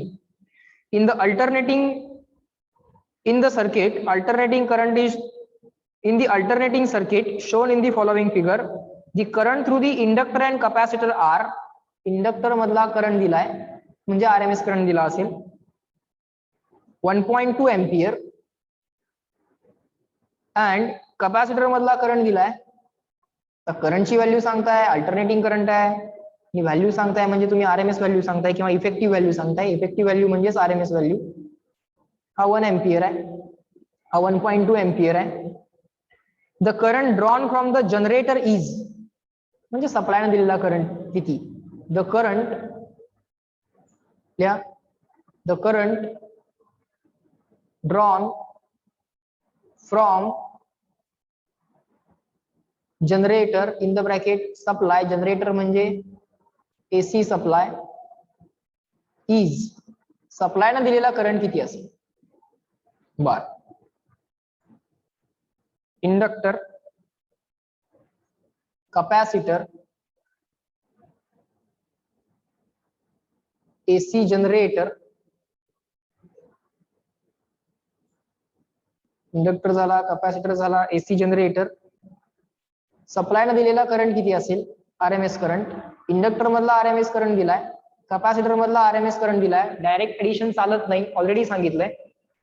सप्लायच्या across जेवढा ईएमएफ असणार तोच कॅपॅसिटरच्या अक्रॉस आणि तोच इंडक्टरच्या अक्रॉस. परत मगाशी फेजर डायग्राम ड्रॉ करूयात. इफेक्टिव्ह करंट, या दोघांचा इफेक्टिव्ह करंट आयएल आणि आयसी तो सप्लायनं दिलेला पाहिजे, तो सप्लायनं दिला पाहिजे. हा झाला तुमचा ईएमएफ अक्रॉस सप्लाय, तोच इंडक्टरच्या अक्रॉस, तोच कॅपॅसिटरच्या अक्रॉस. इंडक्टरचा करंट लॅगिंग असतो, इंडक्टरच्या ईएमएफ ला इंडक्टरचा करंट लॅगिंग, सो आयएल असा आला. आणि कॅपॅसिटरचा करंट कॅपॅसिटरच्या ईएमएफ ला लिडिंग असतो, तो असा आला. सो इफेक्टिव्ह करंट जो काय येणार तो ह्या, सॉरी माझी मिस्टेक झाली, इथे काय पाहिजे होतं? आयसी पाहिजे होतं. कॅपॅसिटर मधला करंट काय लिहिला पाहिजे? आयसी लिहिला पाहिजे, बरोबर. सो इथं उत्तर काय येणार? इफेक्टिव्ह करंट जो येणार तो ह्या सगळ्या करंटचा इफेक्टिव्ह काढायचा आहे. एक्स डायरेक्शन मध्ये काय इफेक्टिव्ह, एक्स डायरेक्शन मध्ये काय करंट नाहीच आहे, जो काय करंट आहे तो वाय मध्येच आहे. मग वाय मधलाच रिझल्टंट काढा, तोच तुमच्या सप्लायचा करंट असणार आहे. तो किती येणार? एकतर आयसी मायनस आयएल किंवा आयएल मायनस आयसी, जो मोठा आहे त्या हिशोबाने आन्सर करा, बरोबर. कोण मोठा आहे? I R M S inductor वाला 1.2 आहे, कॅपॅसिटर वाला 1 आहे, इंडक्टर वाला 1.2 आहे. मग आपण आयएल मायनस आयसी करूयात. या क्वेश्चन साठी काय करूयात? आयएल मायनस आयसी करूयात, कारण आयएल वाला मोठा आहे. So IL minus IC, of course RMS RMS RMS, हे सगळे आरएमएस बघतोय. सो 1.2 मायनस 1 म्हणजे आन्सर येणार 0.2. समजलं का? बघा, answer for this question comes out to be equal to 0.2. Are you getting it? ही जी काय लास्ट स्टेप आहे मी इथे करून दाखवतो म्हणजे मला थोडीशी जागा मिळेल. देअरफॉर सप्लायनं दिलेला करंट मला आयएल मायनस आयसी करावा लागेल, कारण इथं आयएल ची व्हॅल्यू मोठी आहे. त्याला मला लिहावं लागेल 1.2 मायनस 1. उत्तर काय येणार आहे? 0.2 एम्पियर. चेक करा, समजलं का? त्यांचं पण 0.2 झालंय, बरोबर आहे. बेरीज करून चालणार नाही, 1.2 आणि 1 ऍड करून नाही चालणार. इफेक्टिव्ह करंट जो काय येणार या दोघांचा तो सप्लायने दिलेला करंट, यांचा इफेक्टिव्ह काय येणार? हे दोघे एकमेकांना अपोजिट आहेत, आउट ऑफ फेज आहेत. So IC minus IL check करा, किंवा आयएल मायनस आयसी, जो मोठा आहे त्या हिशोबाने. Tail me.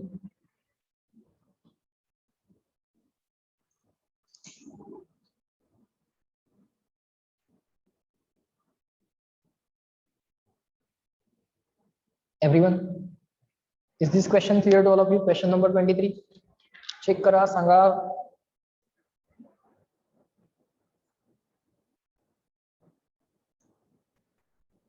झालं?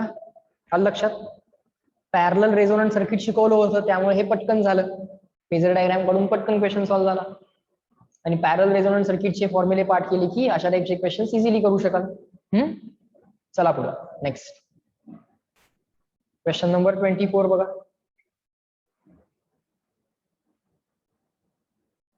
स्पीड जास्त होतोय का? की आहे व्यवस्थित? मागं पडला तर सांगा, मला लिहायचं राहिलं तर सांगा. Is the speed okay? Everyone please tell me. Speed जास्त होत नाही आहे ना? सिंपल सिंपल गोष्ट आहे म्हणून डायरेक्टली करतोय. संपत पण आला याच्यात. ओके आहे ना? ठीक आहे. मागं पडला तर सांगा, लिहायचं राहिलं एखादी गोष्ट सांगा मला, मागच्या साईड वरती जाऊ आपण. ओके, न लिहिता काय पुढे जायचं नाहीये. Question number 24. In the LCR series circuit, ठीक आहे सिरीज सर्किट आलं, आवडतं सर्किट आहे आमचं. The voltmeter and the ammeter readings are, कुठेतरी एक व्होल्ट मीटर लावलाय, कुठेतरी एक एमीटर लावलाय. त्या व्होल्ट मीटर आणि एमीटरचं आम्हाला रिडिंग पाहिजे आहे. ठीक आहे, RLC सिरीज सर्किट दिलंय. Find reading of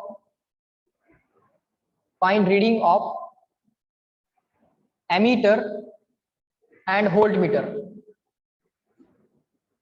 Find the reading of ammeter and voltmeter असं म्हणता येते. बर, find the reading of ammeter and voltmeter. Ammeter आणि व्होल्टमीटरचं आम्हाला रीडिंग कॅल्क्युलेट करायचं आहे. काय दिले बघूयात. एक रेजिस्टन्स दिलाय, एक इंडक्टर दिलाय एक कपॅसिटर दिलाय, RLC सर्किट दिसतंय, रेझिस्टन्सची व्हॅल्यू दिली आहे 50 ओहम, इंडक्टरची व्हॅल्यू नाही दिली, कपॅसिटरची व्हॅल्यू नाही दिली, रेझिस्टन्सच्या अक्रॉस एक व्होल्ट मीटर आहे ज्याची व्हॅल्यू आपल्याला कॅल्क्युलेट करायची आहे, इंडक्टरच्या अक्रॉस जो व्होल्ट मीटर आहे त्यानं रिडिंग दिलंय 400 व्होल्ट, आणि कपॅसिटरच्या अक्रॉस जो व्होल्ट मीटर आहे त्यानं पण रिडिंग दिलेला आहे किती, 400 व्होल्ट. हे सगळे एसी व्होल्ट मीटर आहेत, डीसी व्होल्ट मीटर नाही आहे. DC voltmeter average measure करतो, AC voltmeter RMS measure करतो, बरोबर. कपॅसिटरच्या अक्रॉस व्होल्टेज 400, इंडक्टरच्या अक्रॉस व्होल्टेज 400. अरे दोघांच्या अक्रॉस व्होल्टेज सेम आहे आणि हे दोघं सिरीज मध्ये पण आहेत, इंडक्टर कपॅसिटर सिरीज मध्ये आहेत. अरे करंट सेम असतील ना सिरीज मध्ये, बघा की. बरं, इथे एक अॅमीटर पण लावलाय, सप्लाय न दिलेला करंट मेजर करायला अॅमीटर पण लावलाय. बर, पहिल्यांदा ड्रॉ तर करून घ्या काय काय दिले बघा. तर या अॅमीटरचं रिडिंग पण आपणच काढायचं. इथे एक सप्लाय पण आहे, सप्लायच्या शेजारी लिहिलंय 100 व्होल्ट कॉमा 50 हर्ट्ज. ठीक आहे, हा कोण आहे, सप्लायचा EMF ERMS, सप्लायची फ्रिक्वेन्सी. बर, ठीक आहे. आपल्याला या व्ही आणि या ए चं रिडिंग पाहिजे नाही. व्होल्ट मीटर, व्होल्ट मीटर काय करणार आहे, व्होल्टेज अक्रॉस रेझिस्टन्स मेजर करणार आहे, ते आम्हाला विचारलंय. आणि हा अॅमीटर काय करणार आहे, हा अॅमीटर सप्लायनं दिलेला RMS करंट मेजर करणार आहे. म्हणजे अॅमीटरचं रिडिंग म्हणजे सप्लायनं दिलेला RMS करंट त्याला मेजर करायचं काम दिलंय, आणि ह्या व्होल्ट मीटरला काम दिलंय ह्या रेझिस्टन्सच्या अक्रॉसचं RMS व्होल्टेज मेजर करायचं काम दिलंय. ठीक आहे. आता तुम्हाला इथं ऑब्विसली असं लक्षात यायला पाहिजे, बघा मी काय काय सांगतो. मी असं म्हणू का, सप्लायचा जो काही EMF असणार तो थोडा रेझिस्टन्सच्या अक्रॉस, थोडा इंडक्टरच्या, थोडा कपॅसिटरच्या, असं करून नाही चालत, बेरीज तर करून नाही चालत. तो कसा म्हणावा लागतो, कसा करावा लागतो, √ ER² plus EL minus EC bracket square. पण सर इंडक्टरच्या आणि कपॅसिटरच्या अक्रॉस व्होल्टेज तर सेम आहे. बर, मग सप्लायचा RMS किती आहे बघा, RMS किती आहे सप्लायचा, 100 व्होल्ट आहे सर. लिहा इथं मग 100 इज इक्वल टू, हे सगळं RMS वरती चाललंय. This entire rule is being applied. हे इन्स्टंटेनियसला पण अप्लाय करता येतं, RMS ला पण अप्लाय करता येतं, काहीच अडचण नाही. हे मी तुम्हाला आधी सांगितलं, जे रूल तयार होतात ते इन्स्टंटेनियसला आणि RMS ला अप्लाय होत आहेत, काही अडचण नाही.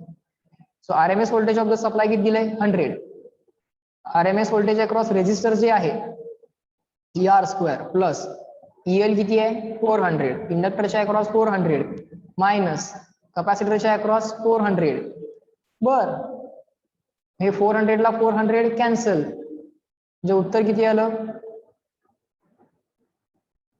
रेझिस्टन्सच्या अक्रॉसचं RMS किती आलं,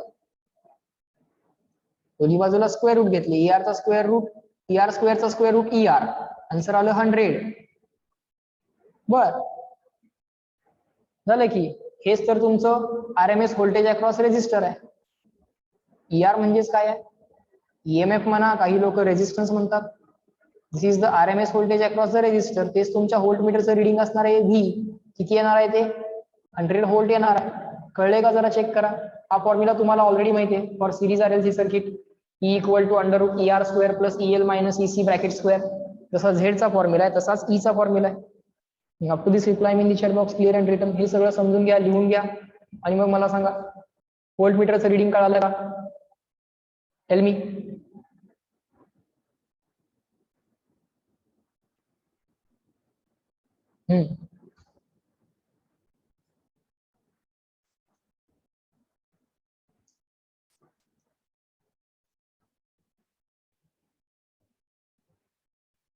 good.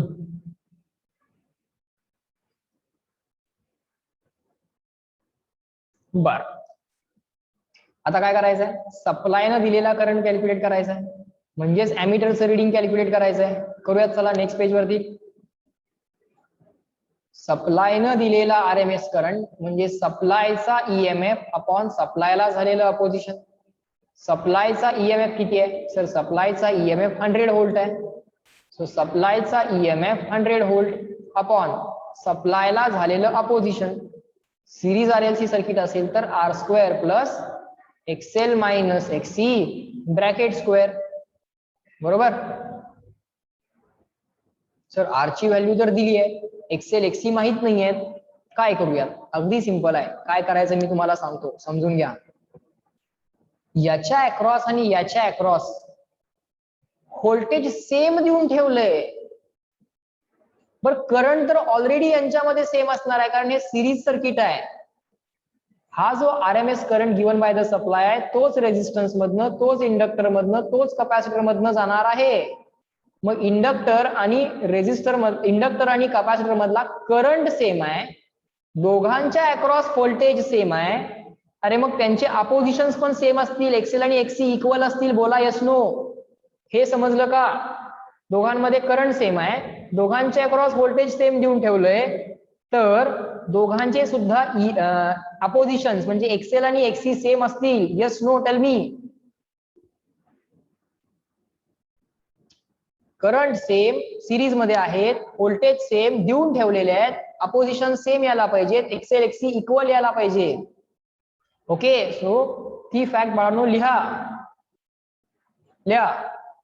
As EL equal to EC equal to 400 and IL RMS, inductor मधला RMS करंट म्हणजेच कपॅसिटर मधला RMS करंट म्हणजेच सप्लाय न दिलेला RMS current. therefore current same आहेत, व्होल्टेज सेम आहेत, ELEC सेम आहेत, ILIC सेम आहेत. नुसतं ILIC लिहिलं तरी चालेल, जे इन्स्टंटेनियसला ट्रू आहे ते RMS ला पण ट्रू आहे. therefore एक्सेल किती येणार? हे आरएमएस आहे, इथं पण आरएमएस असेल या. EL upon IL, RMS. XC किती येणार? EC RMS upon IC RMS. अरे पण EL इक्वल टू EC आहे, IL इक्वल टू IC आहे आरएमएस मध्ये. therefore XL must be equal to XC. दोघांच्या अक्रॉस आरएमएस व्होल्टेज सेम आहे, दोघांमधले आरएमएस करंट सेम आहे, सो त्यांचे अपोजिशन सेम असलेच पाहिजे. सो एक्सेल इक्वल टू एक्सी आहे. therefore इक्वेशन 1 बिकम्स, याला मुद्दाम इक्वेशन 1 म्हणा. therefore equation 1 becomes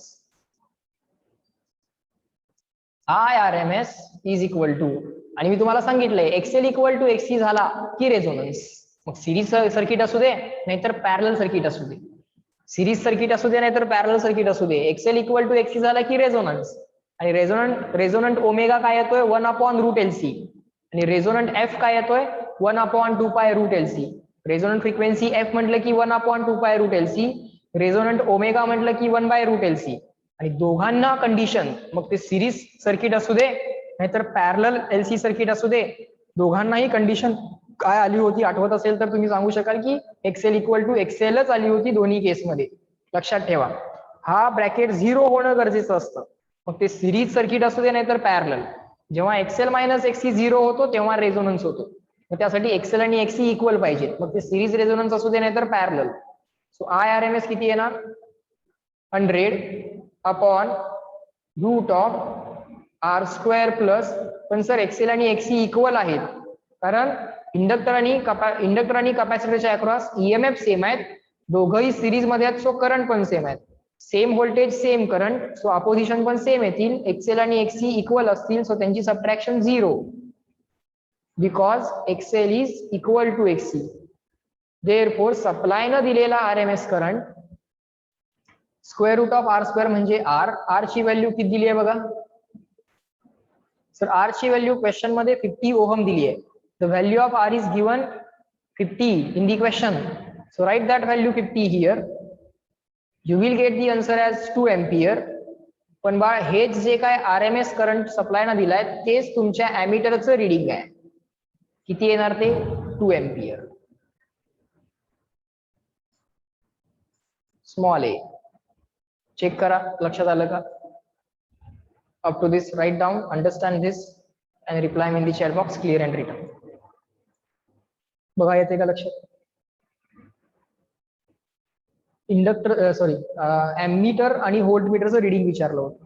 everyone write down this, reply in the chat box CW. Question 24 कळालं का बघा? व्होल्टमीटर लावला होता रेझिस्टन्सच्या अक्रॉस, डायग्राम मध्ये बघा तुमच्या, आणि अॅमीटर लावला होता सप्लाय बरोबर सिरीज मध्ये, मग तो सप्लायचा करंट मेजर करणार. चेक अँड टेल मी.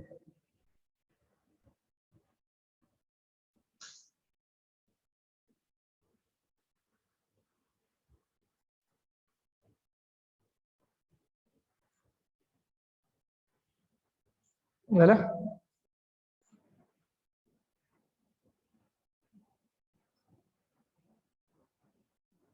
बर, पुढं क्वेश्चन नंबर 25 बघा.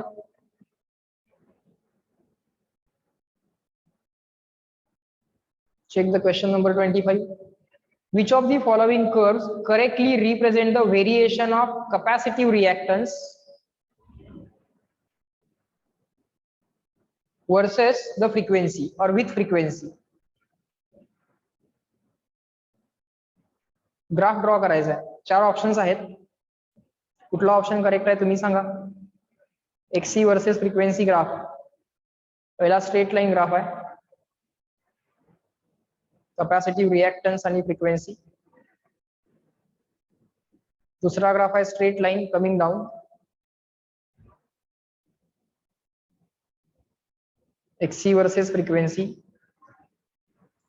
तिसरा ग्राफ आहे like hyperbolic graph, y proportional to 1/x किंवा y proportional to 1/x square या लॉजिक नुसार. y proportional to y is inversely proportional to x. मग इन्व्हर्सली प्रोपोर्शनल टू x असेल किंवा inversely proportional to x square असेल किंवा inversely proportional to x cube असेल, अशा टाइपचे नेचर आहे ती. आणि इथं एक्सपोनेन्शियल राईज आहे, पण नंतर ते सेटल डाऊन पण होतं एका कॉन्स्टंट व्हॅल्यूला. So with respect to frequency XC चा ग्राफ काय असेल बोला. Option ABCD. Reply me in the chat box. Orally करता येते, ऑलरेडी करून पण झालेला आहे, माहित आहे तुम्हाला. आन्सर्स यायला पाहिजे सगळ्यांचे. करेक्ट. एव्हरीवन. एक्सी वर्सेस फ्रिक्वेन्सी. करेक्ट इकरा, आलम, एव्हरीवन सांगा जरा. एक्सेल ला कसं रिप्लेस करूयात, सॉरी एक्सीला कसं लिहायला पाहिजे सर. एक्सीला लिहायला पाहिजे 1/ωc. ओमेगाला काय लिहायला पाहिजे sir 2πf c as it is. So एक्सी काय आला बा सर 2πf. एफ नंतर लिहूयात, सी आधी लिहूयात. सर हे कॉन्स्टंट आहे, हे कॉन्स्टंट आहे, हे वाय ऍक्सिस वरती प्लॉट करायचं आहे आणि हे एक्स ऍक्सिस वरती प्लॉट करायचं आहे. हे कॉन्स्टंट आहे, हा ब्रॅकेट कॉन्स्टंट आहे. एक्सी वाय ऍक्सिस वरती प्लॉट करायचं आहे. कॉन्स्टंट सोडून द्या, इक्वॅलिटी सोडून द्या, प्रपोर्शनॅलिटी येईल. वाय ऍक्सिस वरती काय आहे सॉरी वाय ऍक्सिस वरती एक्सी आहे, एक्स ऍक्सिस वरती फ्रिक्वेन्सी आहे. So Y proportional to 1/x. Inverse relation आहे, इन्व्हर्सली प्रपोर्शनल. एक्स वाढायला लागला की वाय कमी होणार, फ्रिक्वेन्सी वाढायला लागली की एक्सी कमी कमी होत जाणार, फ्रिक्वेन्सी वाढायला लागली की एक्सी कमी कमी होत जाणार. सो फ्रिक्वेन्सी वाढायला लागली की एक्सी कमी कमी कमी कमी होत जाणार. मग स्ट्रेट लाईनचा ग्राफ तर नाहीये, निगेटिव्ह स्लोप असणारी स्ट्रेट लाईन y = mx+c असं तर काय आलेलं नाहीये. y प्रपोर्शनल टू 1/x आलेला आहे. सो स्ट्रेट लाईन यायचं काय कारण नाही. सो ग्राफ यायला पाहिजे हा. Reply me CW. Option C यायला पाहिजे की नाही बघा. एक्सीचा ग्राफ केला होता आपण ऑलरेडी ड्रॉ, एक्सी आणि एफ. तोच त्यांनी आता क्वेश्चन म्हणून इथे विचारलाय आपल्याला. बरं, त्यांनी फ्रिक्वेन्सीला एफ न लिहिता एन म्हटलेला आहे. ठीक आहे, काही लोक फ्रिक्वेन्सीला एफ न म्हणता एन म्हणतात. ओमेगा = 2πf, तसं ओमेगा = 2πn. काही लोक फ्रिक्वेन्सीला एन म्हणतात. ठीक आहे, असू दे.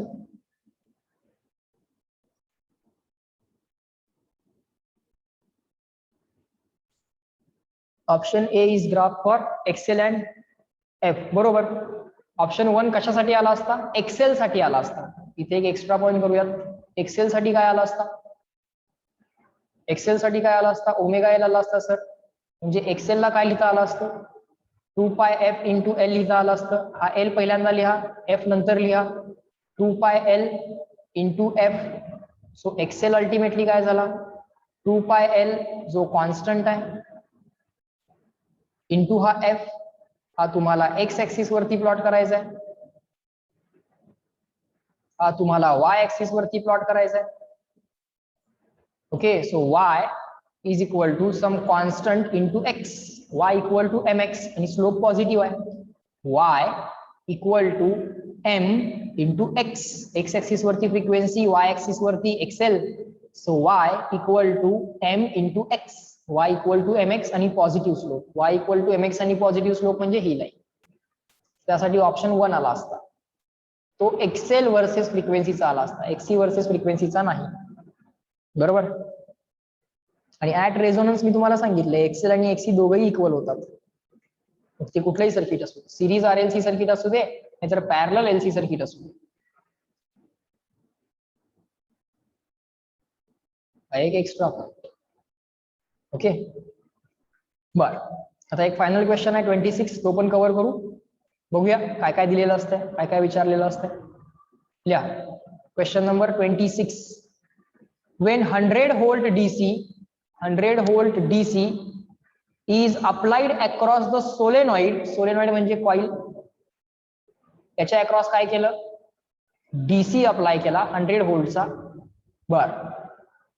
The current of 1 ampere flows in it. सरळ सरळ कळतंय, जेव्हा जेव्हा कॉइलच्या अक्रॉस बॅटरी लावतात तेव्हा तेव्हा जी इन्फॉर्मेशन दिलेली असते त्याचा यूज फक्त आणि फक्त कॉइलचा रेझिस्टन्स काढण्यासाठी होतो.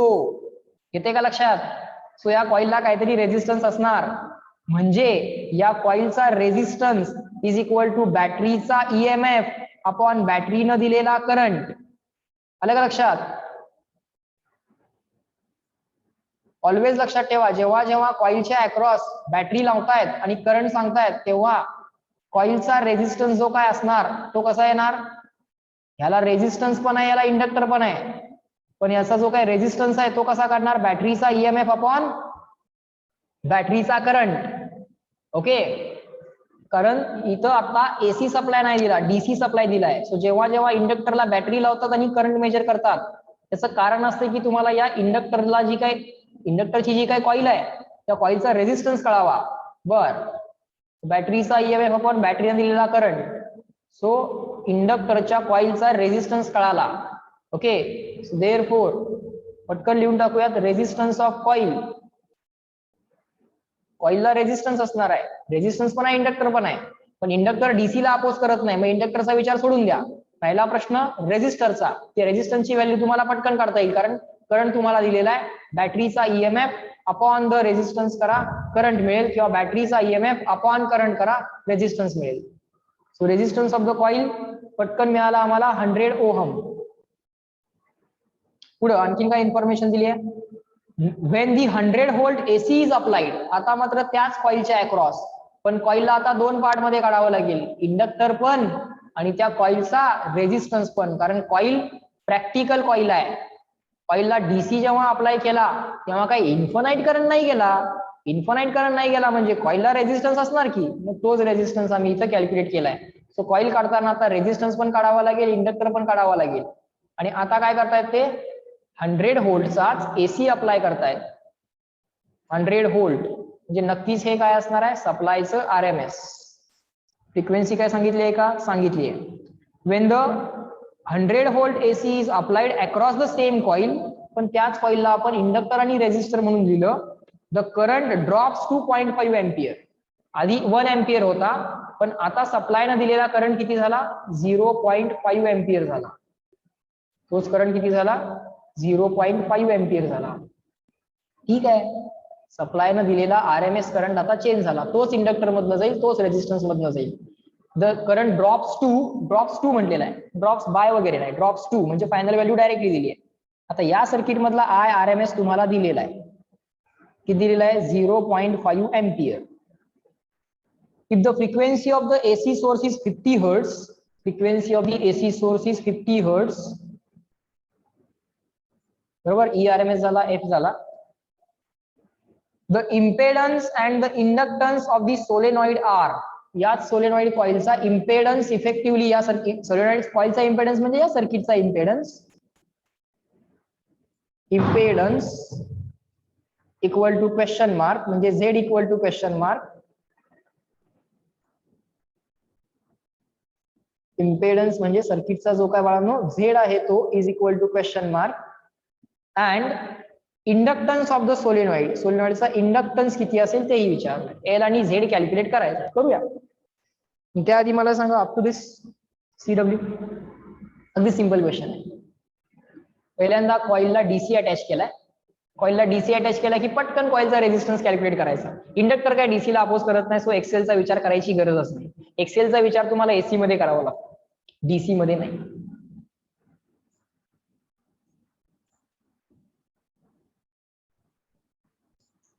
बरोबर.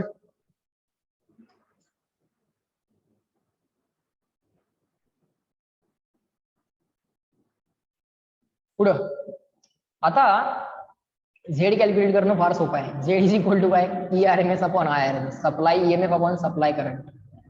हे पटकन करून टाका. सप्लायचा EMF अपॉन सप्लायनं दिलेला करंट. सप्लायचा EMF आहे 100 व्होल्ट, सप्लायचा करंट आहे 0.5. So 100 upon 0.5. 0.5 म्हणजे 1/2.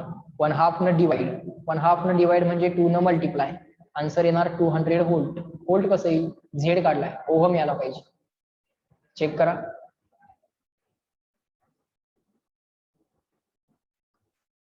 इम्पेडन्स तर आला 200 ओहम. इंडक्टन्स एल काढायचा आहे, विचार करावा लागेल. सिंपल आहे, शिकवलंय. एल काढायचा असेल तर एक्सेल काढावा लागतो most of the times. XL काढणं सोपं आहे. झेड तुम्हाला ऑलरेडी माहित झालाय. झेड तुम्हाला ऑलरेडी माहित झालाय, बरोबर का? आणि झेड माहित असेल त्याच्यावरनं एक्सेल काढू. आर ऑलरेडीच माहित आहे. आर ऑलरेडी आपण काढलेला आहे 100 ओहम. मग झेडचा फॉर्म्युला लिहू, झेड वरनं एक्सेल काढू, एक्सेल वरनं एल काढू. ओके, तो आपला नेक्स्ट प्लॅन असेल. सो लिहा झेड इज इक्वल टू काय येणार? Under root. हा, आर एल सर्किट आहे. Under root R square plus XL minus XC bracket square. जो ऑब्सेंट आहे तो लिहायची गरज नाही. सिरीज मध्ये जो ऑब्सेंट आहे तो लिहायची गरज नाही. सिरीज मध्ये केले ना आपण, जो ऑब्सेंट आहे तो लिहायची गरज नाही. म्हणजे एक्सी लिहायची गरज नाही, एक्सेल लिहिणार. सो आर स्क्वेअर प्लस हा Z is equal to under root R square plus XL minus XC bracket square. कोण ऑब्सेंट आहे? सर एक्सी ऑब्सेंट आहे, मग एक्सएल ब्रॅकेट स्क्वेअर. बरोबर, दोन्ही बाजूला स्क्वेअर करा. Z square is equal to R square plus XL square. मग XL square किती आला? Sir Z square minus R square आला. बरोबर. सर झेड कॅल्क्युलेट केलाय, हो केलाय. किती केलाय? 200 ओहम केलाय. बर, झेड ची व्हॅल्यू टाका बाळांनो. 200 चा square minus R. R square करावा लागेल. आर कुठे आहे बघा. आर ची व्हॅल्यू आहे 100. आर ची व्हॅल्यू आहे 100. सो इथे टाका आर ची व्हॅल्यू 100 स्क्वेअर. बरोबर. हा झाला एक्सेल स्क्वेअर, पण सर आम्हाला एक्सेल पाहिजे आहे, मग स्क्वेअर रूट टाका. बरोबर. 200 square minus 100 square. 2 into 100 bracket square आणि 100 स्क्वेअर. 100 स्क्वेअर कॉमन घ्या. ब्रॅकेट मध्ये राहील 2 स्क्वेअर मायनस 1 स्क्वेअर. नुसतं 1 लिहिलं तरी चालेल, काय अडचण नाही. 100 चा स्क्वेअर आणि स्क्वेअर रूट कॅन्सल. 2 चा स्क्वेअर 4, 1 चा स्क्वेअर 1. सो माझा आन्सर यायला लागले 100 इंटू √3. √3 ची व्हॅल्यू तुम्हाला ऑलरेडी पाठ आहे 1.73 इंटू 100 केलं की 173 ओहम. सो हा एक्सेल मिळेल. पण काय उपयोगाचा नाही एक्सेल, आम्ही तुम्हाला विचारलाच नव्हता, आम्ही तुम्हाला एल विचारलाय. हे कॅल्क्युलेशन नॉट रिक्वायर्ड. ओके, समजून घ्या. सगळं पहिल्यांदा मी करतो, साइड बाय साइड तुम्ही लिहून घ्या. परत लिहायला तुम्हाला 1 मिनिट वेळ देतो. पण सर एक्सेल विचारलाच नव्हता, कशाला एक्झॅक्ट काढत बसलाय? हा ऍज इट इज ठेवा. XL equal to 100 into √3. पण sir XL equal to omega into L. मग 100 इंटू √3. एल किती आला? 100 इंटू √3 अपॉन ओमेगा. ओमेगाचा विषय संपवा पटकन 2πf करून. आणि एफ तुम्हाला आम्ही दिलेलंच आहे. एफ किती दिलाय आम्ही तुम्हाला? 50 दिलाय. सो 50 इंटू 2 बाय 100 होणार. 100 ला 100 कॅन्सल होणार. सो माझा आन्सर √3/π यायला लागले. चेक करा तुम्हाला प्लॅन समजतोय का. हेनरी HENRY किंवा कॅपिटल H. प्लॅन समजतोय का बघा. मी झेड वरनं एक्सेल काढला, एक्सेल वरनं एल काढला, झेड वरनं एक्सेल आणि एक्सेल वरनं एल. चेक करा आणि मला सांगा, लिहून घ्या. I will wait for your response. बरोबर बरोबर करून दाखवलं, जेणेकरून तुम्ही थोडस जास्त स्पीडनं करावं. बोला. Got it.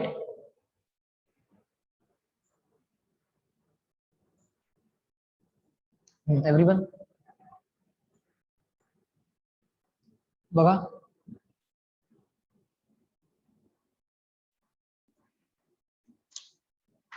स्पीड जास्त झाला तर मला त्यावेळी सांगत चला. 2 क्वेश्चन्स मी जरा असं फास्ट सॉल्व्ह केलेले आहेत, पण ठीक आहे चालते. कॅल्क्युलेशनच होतं, लॉजिक तरी मी स्लो सांगतोय, काय अडचण नाही. लिहून घ्या ते आणि सांगा, are the things taught in today's lecture clear to all of you. Leave करू नका लगेच. पहिल्यांदा सांगा, are the things taught in today's lecture clear to all of you. CW बोला. चॅप्टर 1 कम्प्लीट झालेला आहे. Very good. Next chapter module 4 मधला चालू करणार आहे. यातला नेक्स्ट चॅप्टर जो आहे 3 मधला, मॉड्यूल 3 मधला नेक्स्ट चॅप्टर आहे इलेक्ट्रोमॅग्नेटिक वेव्हज. त्याचे तुम्हाला मी बाळांनो रेकॉर्डेड व्हिडिओज देतो. छोटासा चॅप्टर आहे, छोटासा चॅप्टर आहे, रेकॉर्डेड व्हिडिओ देतो. नंतर तुम्ही थोडासा टाइम काढून तुम्ही त्याला बघू शकता. ओके. पण आपण आपले जे काही मेजर चॅप्टर्स आहेत ना, ते मेजर चॅप्टर्स आता जे काय राहिलेत ते कव्हर करण्याकडे जरा जास्त फोकस करू. मायनर चॅप्टर्स बारीक बारीक जे काय आहेत ते आपल्याला कव्हर करता येतील नंतर सुद्धा. मायनर अगदीच आणि सिंपल जे आहेत ते आपण नंतर फोकस केले तरी चालतील. ओके. सो आता मॉड्यूल 4 मधला चॅप्टर मी चालू करणार आहे. सो त्यामुळे तुम्ही मॉड्यूल 4 सुद्धा ऑफिस मधनं कलेक्ट केलं तरी चालेल. ओके. तसं मी ऑफिस मध्ये सांगून ठेवतो. Is that okay.